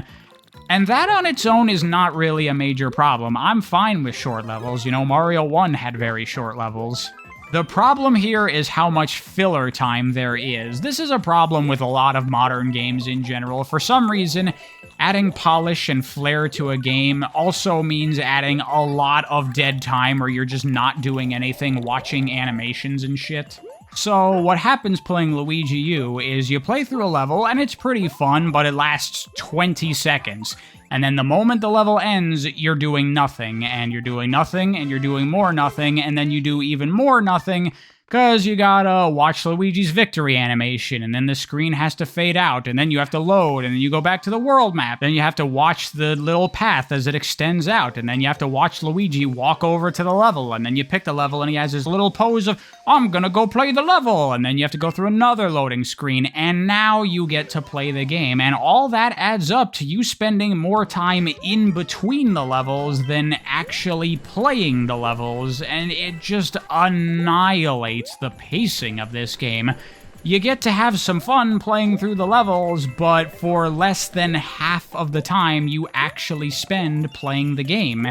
And for me, it's just not worth it. The fun ratio of this game is just too low. There's too much not playing a video game when I'm playing this video game, and that is a problem. It is a killer problem for me.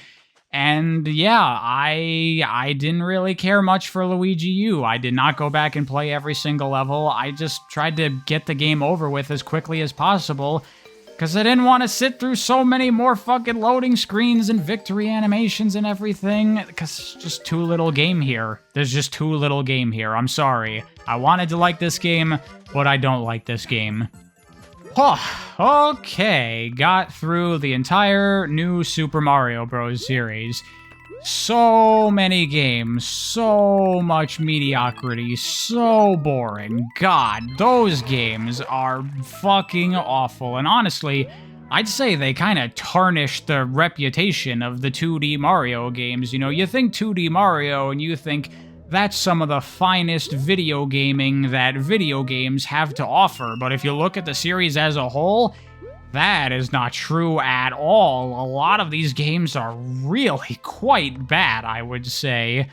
But, you know, there was that one beacon of hope in there with Mario U. I do like that game, so, let's move on and hope for better in the following games. And I say games because we're not moving on to Mario Wonder quite yet, because we got some other 2D Marios to cover before that. We gotta talk a little bit about Mario Maker.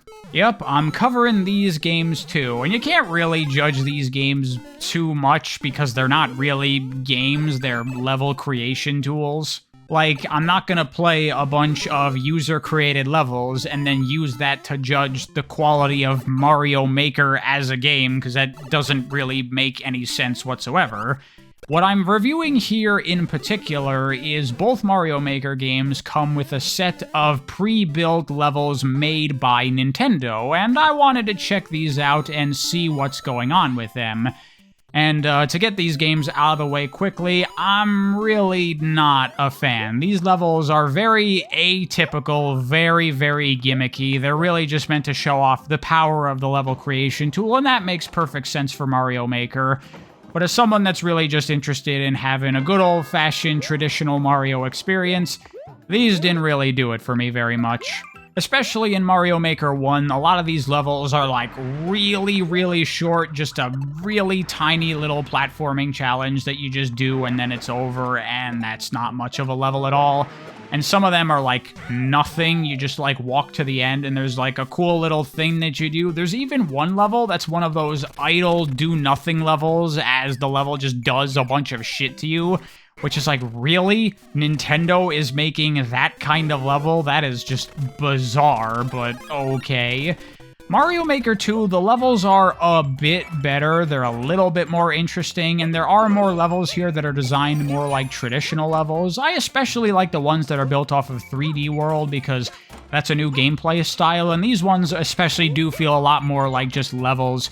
You can tell that they had this new gameplay style that was not utilized for a 2D Mario previously, so they actually wanted to use it to make a 2D Mario game. So those are okay, but overall I still didn't have an amazing time with these levels, especially because Mario Maker 2 in particular So fucking many of these levels are auto-scrollers. We're back to Mario 3, where it feels like every fucking third level is a goddamn auto-scroller. And again, there's all these creative, clever gimmicks and ways that they use the different aspects of the game, and it ultimately just adds up to another way to do an auto-scroller. And I was losing my fucking mind playing through Mario Maker 2 because I just can't. I can't anymore with these fucking Mario auto-scrollers. It's driving me goddamn insane. Every time I would load up a mission in Mario Maker 2, I was like, boy, do I hope it's not a fucking auto-scroller. And sure enough, most of the time, it would be an auto-scroller. I started joking to myself, alright, I beat that auto-scroller, on to the next auto-scroller, and I wasn't even wrong an alarming amount of times. It was painful playing through this game, to be honest. So, Mario Maker, the pre-built levels in both of these games, no thanks. Not interested whatsoever. Let's just move on. Really quickly, I do want to talk a teensy bit about Super Mario Run, because for thoroughness, I did also want to check that out for this video. And I did. I don't have any footage of me playing it. I did it on my phone, but it's not particularly great. It's fine, but it's just a phone auto runner. It's very basic, it's very uninteresting, and you know how I feel about Mario auto-scrollers at this point, and that's basically an entire game that's an auto-scroller. So, I mean, I think it's an alright phone game if I was playing it on my phone in between things. I could see myself maybe enjoying that, but as just a video game to play, yeah, not really interested. And with that, we have finally gotten through every single 2D Mario in the lead up to Super Mario Wonder. However, before we talk about Wonder, I do have two more things that I want to talk about a little bit. They're not really Mario games, but they're kind of Mario games. They're technically Mario games, and I wanted to mention them here because if you like 2D Mario games, then there's a very good chance that you're probably going to like these games. The first game that I want to talk about is a game called Boll Deluxe. This is a Sonic Mario crossover fan game kind of thing. As you can see looking at the game, it's mostly a Mario game. There's definitely a lot more Mario here than there is Sonic, but it also does take some features from the Sonic series as well, and you can play as Sonic. There's actually a lot of playable characters in this game. Sonic, Tails, Knuckles, Mario, Luigi, Wario, Mecha Sonic, and even more than that. And all the characters have a lot of different unique abilities and stuff they can do, which is really, really cool. And the game itself overall is kind of a reimagining of Mario 1 and the Lost levels. The level design is kind of like those games, but it's very expanded and altered, and it's doing a lot of crazy things. But in general, the game design of this game is very much in line with Mario 1, which for someone who Mario 1 is kind of my favorite of the 2D Mario games, that is a very, very good thing. In fact, Boll Deluxe is hands down my favorite game that I've covered in this entire video so far, because it has all that core Mario fun is there, but it's kind of just turned up in all of my favorite ways. You know, I've been going on and on about how much I love the flow and keeping that momentum and going through these Mario levels, and just look at this game. That is what it is all about. In addition to that, you get to play as Sonic, which for me just makes the game a lot better. Not just because I'm a big Sonic fan, but because Sonic just has a more fun and, in my opinion, intuitive moveset for this kind of gameplay.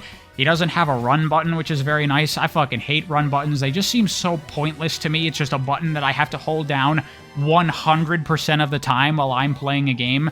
Playing as Sonic in Boll Deluxe, he doesn't have a run button, just like he doesn't in the Sonic games. Plus, you also get the much more forgiving jumping into enemies, where in Mario, you have to land precisely on the enemy, and so it means that if you're just a couple of pixels off, you're going to take a hit, and that's always really annoying. Sonic, his whole body turns into a hitbox, so you can jump into enemies, and that works really, really well. The game is also just faster than any other Mario game thanks to Sonic, so you can really hoof it through these levels, and that is really, really fun. You get access to Sonic's roll, you get his spin dash, and you also get his insta-shield, which you're going to get more use out of the insta-shield in this game than you ever did in an actual Sonic game, because you're playing through, like, the castle levels, and there's, like, those swinging fire things, and normally you'd have to wait for them, but not as Sonic. You can just plow right through them, and that feels so satisfying and so cool. And this game also has Mario-like power-ups that give the characters different abilities. Like Sonic, for example, you get a fire flower, and he can shoot this weird little fire projectile. But the main thing he gets is he has his little air dash that he can do from, like, the 3D games, but it turns into, like, the fire air dash he gets from the Fire Shield in Sonic 3 and Knuckles, which is really cool. There's also this other power-up that's like the airborne jumping focus power-up, and that gives him an air dash that's more upward-oriented, kind of functions like a double jump, which is really cool. And when you go to other characters, like Tails has his flight, but he also can do this little air dash, and then you get the air power-up, and you can do multiple air dashes with him, which is super cool. Mario gets access to his ground pound. He can also wall jump. Luigi, of course, has his slippery movement and his high jump. And when he gets the jumping power-up, then he can do his little, like, flutter thing that kind of works more like Yoshi's flutter jump here, but it's pretty cool. It gives him a unique power that he can do. You play as Wario in this game, and he has his shoulder bash and ground pound from the Wario Land games, and they work just like those games. Lots of really cool stuff in this game. The characters all feel very different from each other. Lots of fun to be had playing as different characters and experimenting around. And the physics here are actually surprisingly good. Like, you can use slopes as Sonic and you can jump higher with them and everything. Like, it totally works the way it's supposed to. It's really nice. The game even has special stages that you can find hidden around in secret areas, and then they're like these kind of cool monkey ball type things, and they work pretty well. They're pretty fun. You can get the Chaos Emeralds and everything. This is just a really fun game overall. I guess if I would count this as a Mario game, it is by far my favorite one. And because it's a fan game, you can pick it up on your computer and play it totally for free, so absolutely do check out Boll Deluxe. I'll have a link to it in the description, as well as a link to all the ROM hacks and stuff that I've been using throughout this video. Another quick thing that I want to give a mention to is this game here called Kitsune 0, which is another game very much following in the footsteps of Mario 1. And it's much more direct. This really is just Mario 1. It's designed kind of almost exactly like it. And you know what? It's good. I had more fun with this game than all of the new Super Mario Bros. Games combined minus you. Like, this is just a fun time. If you like Mario, you'll have fun with this game. And the developers are currently working on a sequel to this game that seems to be getting a little bit more creative and doing more of its own thing, and that game also looks really good, so maybe check that out as well. By the way, if you're interested in Kitsune 0, you have to look up Super Bernie World on Steam, because this game was originally in 2020 like a weird political satire game, but eventually they released a DLC to reskin the game around their own original thing, which I think is quite a bit better and smarter of a move, because this is actually a good game, and it's probably a little bit better to have it be something more appealing and timeless. So, yeah, good choice there. So, again, if you like 2D Mario games, check out Kitsune 0 and keep your eye out on Kitsune Tales. It's a pretty good game, and I'm looking forward to the second one.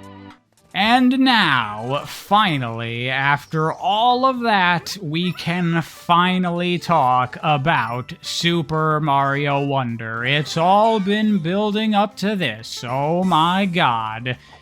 And Super Mario Wonder is a very good game. I liked it quite a bit. However, it is not my favorite 2D Mario game. To be honest, I actually liked New Super Mario Bros. U more than Mario Wonder, and after all the things that I've talked about throughout this video, maybe you even saw that coming.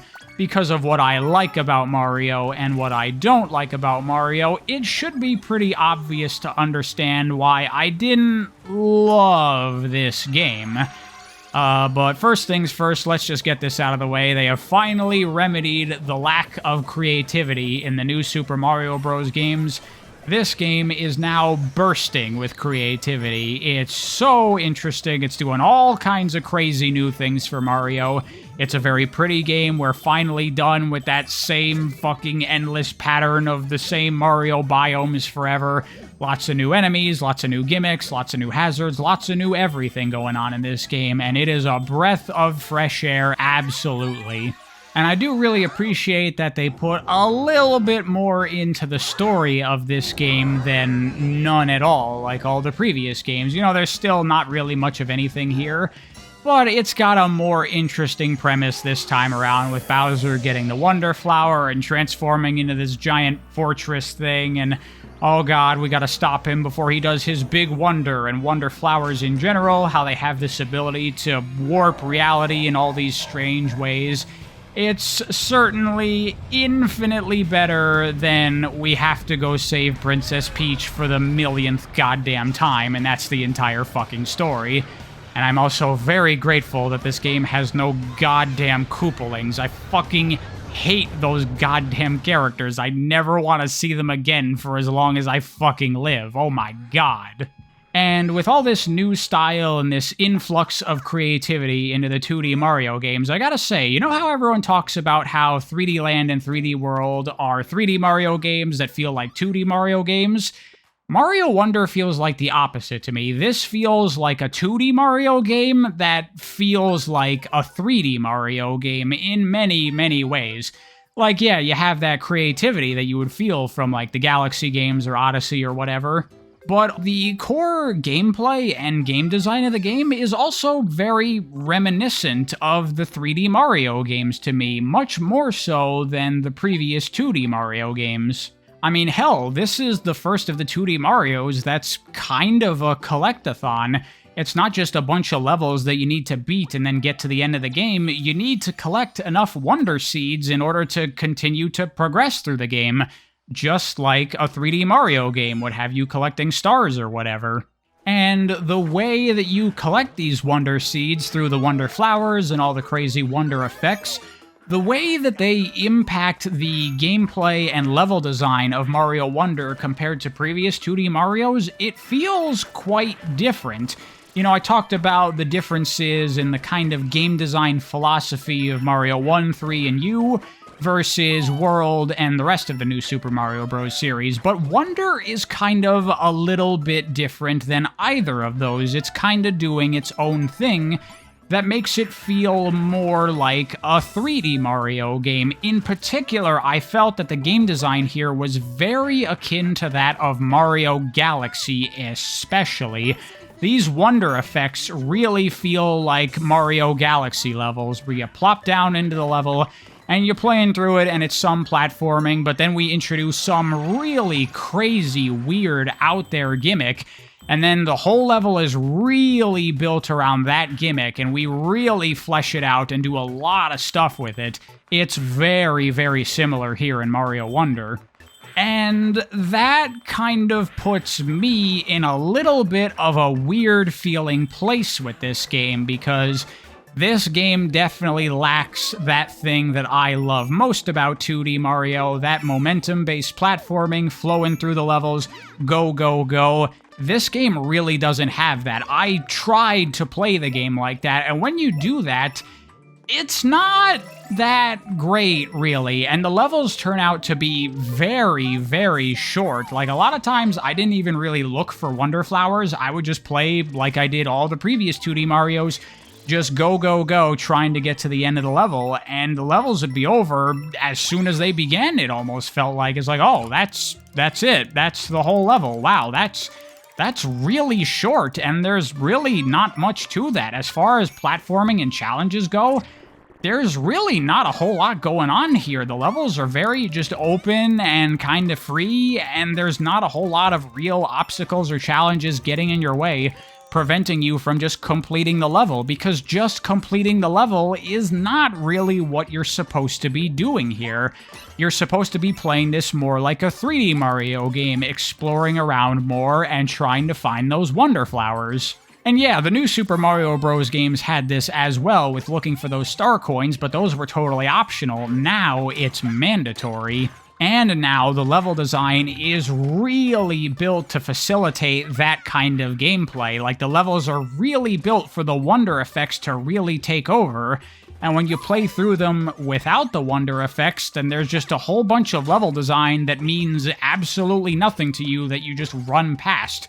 So these levels end up feeling really slight and shallow and short and not that interesting when I try to play this game like any other 2D Mario. And that's the reason that I didn't love this game as much as Mario 1, Mario 3, or Mario U, because that's what I really love about 2D Mario, and this game doesn't really have that going on. To really get the most out of Mario Wonder, you gotta play it more like a 3D Mario game, and you gotta go out of your way to do all of those wonder effects. That's really what makes this game fun to play. And yeah, once you start messing around with the wonder effects, it's good, for sure. All of these effects are really weird, and they mess with the game in really interesting ways, and lots of experimental, weird gameplay that is very different than anything you've done in 2D Mario. Like I said, it feels a lot like 3D Mario and a lot like Mario Galaxy with all kinds of weird, different gimmicks and things going on. But to be honest, I don't think it's as good as when 3D Mario does these things, because I think 3D Mario, by being 3D, it just makes this kind of gameplay more fun, because really, a lot of it is fairly basic, in my opinion. You know, it's very creative and cool and interesting, but from a gameplay perspective, it's not the most amazing thing in the world. It's okay, but what you're doing is never really that mind-blowing or crazy or amazing to me. This game is really relying on the style and the pizzazz and the flair of everything to really impress you, and it does impress me. But when I just look at the game and the gameplay and what I'm actually doing, it's never bad. It's always good, but I would say that in my experience playing Mario Wonder, it was never particularly great either. Playing through Mario Wonder, I was definitely having a good time for sure, but I was very conscious of the fact that at 0 points playing this game would I say I was having a great time. I was never like, oh man, this game is so much fun, where I found myself saying that while playing through Mario U. It kind of goes all the way back to what I said in the Mario 1 portion of this video, that you can have all the technical enhancements and all the fanciness and all the style and all the stuff, but really at the end of the day, what really matters is quality game design, and the game design here, it's good, it's fine, but it's never amazing to me, I don't think, personally. I'm sure this is going to be a very, very controversial take. I'm probably the only person on planet Earth that's going to say that I like Super Mario Bros. U more than Super Mario Wonder, but I'm sorry, that's how I feel. I still like this game, I still enjoyed it a ton, I still went back to all the levels and got all the Wonder Flowers and Wonder Seeds, and I played all the extra Special World levels, and they were really fun. They were quite hard in this game, which is very cool. But, yeah, overall, I was just feeling like this is a good Mario game, but it's not the Mario game that I want. I want that rushing through levels gameplay, and this game's just not doing that, and so I'll never love it as much as other Mario games.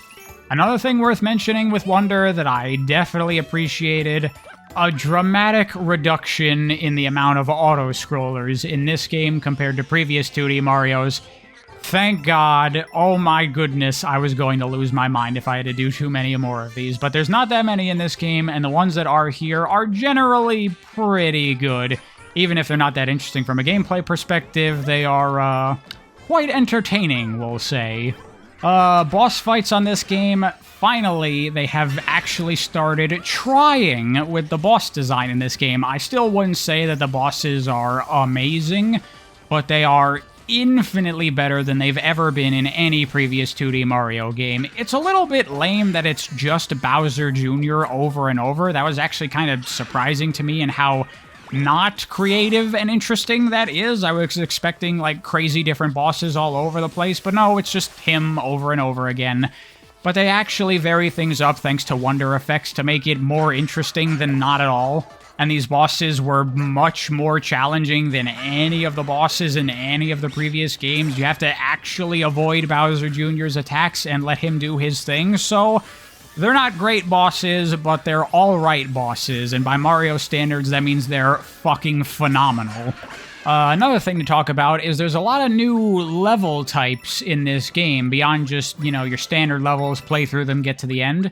There are also a lot of kind of mini-game level type things that change things up a little bit. You have, like, challenge levels, which I'll talk a little bit more later on. But there's also these levels that kind of plop you into, like, an open area, and you have to find all the flower coins. And again, it feels very much like 3D Mario to me. Even having these kinds of more different, varied types of gameplay feels very 3D Mario. You have race levels, which I obviously found to be pretty fun. You have the, like, arena levels, where you have to get through many different rooms of fighting enemies, which they're okay, but they're not my favorite. You also have the really weird break time levels, which feel like Mario Maker levels to me. They're those very, very short. The entire thing is just this one little platforming sequence built around this one gimmick, and you do it, and then the level is over. And I didn't really care much for these, to be honest. And all this alternate gameplay here, it's all okay, but to me, it kind of really felt like it was wasting my time. Like, it's nowhere near as fun as the core level gameplay. And I always kind of felt like, alright, I'm gonna do this for the Wonder Seed, but I'd really rather just play levels, because they're much more fun. I get that these are good for varying up the gameplay and everything, but I don't really care for them very much. Except for the challenge levels, the badge challenges. These levels are pretty cool, and now I want to talk about the badges, because I have very mixed feelings about the badges.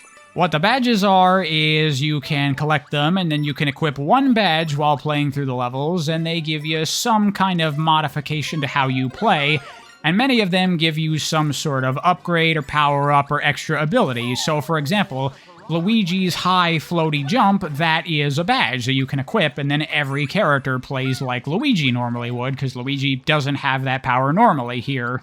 You have a badge that gives you a grappling hook, which, ooh, grappling hook, I love grappling hooks. You have a badge that makes you run faster, a badge that makes you swim faster, etc., etc. And on paper, I like the idea of these badges, but in practice, I honestly didn't really like them. And it goes back to what I was talking about when I was talking Mario 3 with the power-ups and how they let you circumvent the level design and thus the gameplay and thus the fun. I felt very similar with these badges, where a lot of them just allowed me to, okay, whatever, I can just skip all this platforming, none of this matters, because I can hover, or I can double jump, or I can do whatever that allows me to just, like, the level design is all built so that you can just play through it with normal gameplay, and all of these power-ups really just felt like cheats as ways to get around the intended level design. And I felt it was very cheap and not nearly as much fun as just playing normally, so eventually I stopped using these things and I just equipped the one that lets me run a bit faster, and that's what I use throughout the majority of the game. And that is a crying shame to me, because for all of the new things going on in Super Mario Bros. Wonder, the thing that's been changed the least is the core gameplay. When you're just looking at your moveset and what you can do and how the game generally feels and plays, it feels almost identical to the new Super Mario Bros. Games.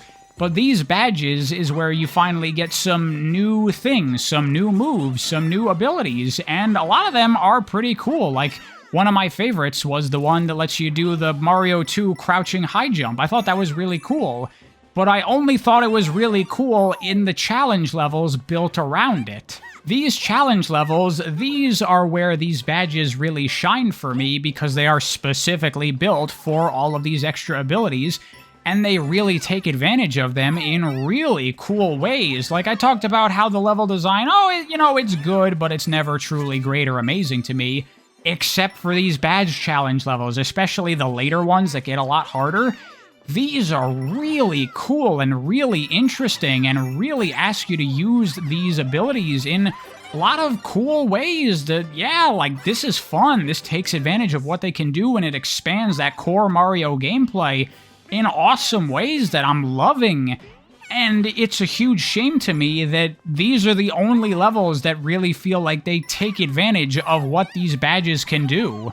But the game has to be that way because the badges are optional things that you can equip. You can't have the levels designed around the spin jump badge, because if the player doesn't have the spin jump badge equipped, then they just can't beat the level. And so, with how fun these badge levels are and how interesting the level design gets because they take advantage of these abilities, it makes me wonder if maybe these badges weren't really the best idea in the world. Maybe these things would have been better served as permanent power-ups that just add to your moveset over time. That may have been much better for the game in the long run, because then they could have incorporated all these badge abilities into the core levels and made some really interesting platforming. Not to mention the fact that you could have combined these different platforming abilities together for even more interesting platforming. Like, that to me is the true missed potential of Mario Wonder. This badge thing, the fact that you can only equip one at a time, the fact that the levels are not really built for them, it feels like they created all this cool stuff you can do in the game, and they never really gave you a good opportunity to stretch these new muscles. It's all kind of wasted to me, and used in a way that actually makes the game less fun by not designing the levels around these things. It just feels like I'm cheating when I do try to use them. Personally, playing through Mario Wonder, I actually would have preferred this game, I think, if it wasn't really gimmicky with all this Wonder Effect stuff. I think I would have had a much better time with it if it was a more straightforward, traditional Mario, but it had a vastly expanded moveset with all these crazy badge abilities, and that was just the game. And it really utilized those badge abilities in cool ways for all kinds of new Mario platforming. I think that would have been so much more fun than what this game ended up being, at least for me. I'm sure many people love this game the way it is, but I gotta say, I see missed potential here, and that's really weird to say about a modern Nintendo game that has this kind of energy and air to it of like, holy shit, this is another one of those incredible Nintendo games. Like, this feels like a game that should be going shoulder to shoulder with Breath of the Wild, Mario Odyssey. But for me, it's kind of just wearing the clothing of those games. It looks like a Nintendo game of that level of quality, but in gameplay, it's just a good game, and I actually feel like it's missing potential for what it could have done to be a truly phenomenal, great game, at least for me. Again, I do want to say that I did like Mario Wonder quite a bit. I enjoyed it, and it's definitely going amongst the Mario games that I do like, and I will be returning to this game and playing it again. But it's not my favorite 2D Mario. It's not even one of my favorite 2D Marios. I would probably say this actually ranks fairly low as far as the 2D Marios that I like. It might even be my least favorite, just above the games that I'm never going to play again, like most of the new Super Mario Bros. Series. So yeah, those are my thoughts on the Super Mario Bros. Games and Super Mario Wonder. I'm sure I had plenty of controversial opinions here, especially about the last game. Going into this series, I was expecting Mario Wonder to be the cream of the crop, the best of the best, by far my favorite 2D Mario game, and that's not at all what happened. And that was really weird and really surprising, and it's really weird and surprising that Mario 1 is kind of my favorite of the series. What the fuck? That's just strange, but what can I say? That's how I feel about things. Please leave all of your angry comments about how I'm objectively wrong down below. Yeah, thanks for watching. I hope you enjoyed. This was quite an undertaking, like 40 hours of playing Mario games and probably a lot of editing that went into this. If you stuck it out all the way to the end, then I thank you. I hope you enjoyed the video. I hope you found it interesting.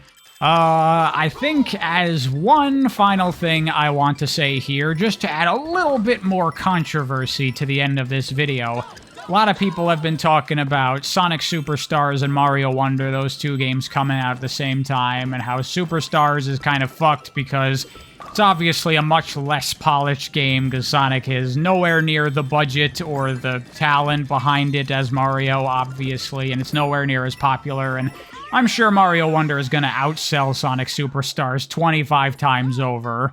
And I'm sure many, many, many people are going to say that Mario Wonder is the better game, and in many ways, on a more objective level, it is the better game, but for me, personally, and this is obviously super biased because I'm a really big Sonic fan, I had significantly more fun playing through Sonic Superstars than I did Mario Wonder. I really enjoyed that game. I thought it was a ton of fun. And this game, I had a good time with it. So I'm going to be one of those rare few people that I'm going to say I like Sonic Superstars. For me, this Mario and Sonic competition, this one was a point for Sonic, in my opinion. I mean, obviously, it really doesn't matter. They're both good games. We can all enjoy both of them. But, you know, Mario and Sonic competing, it's a thing that will be true until the end of time. And, feel like I'm on the losing side here. But, again, that's my opinion. I'm sorry, but I'm not sorry.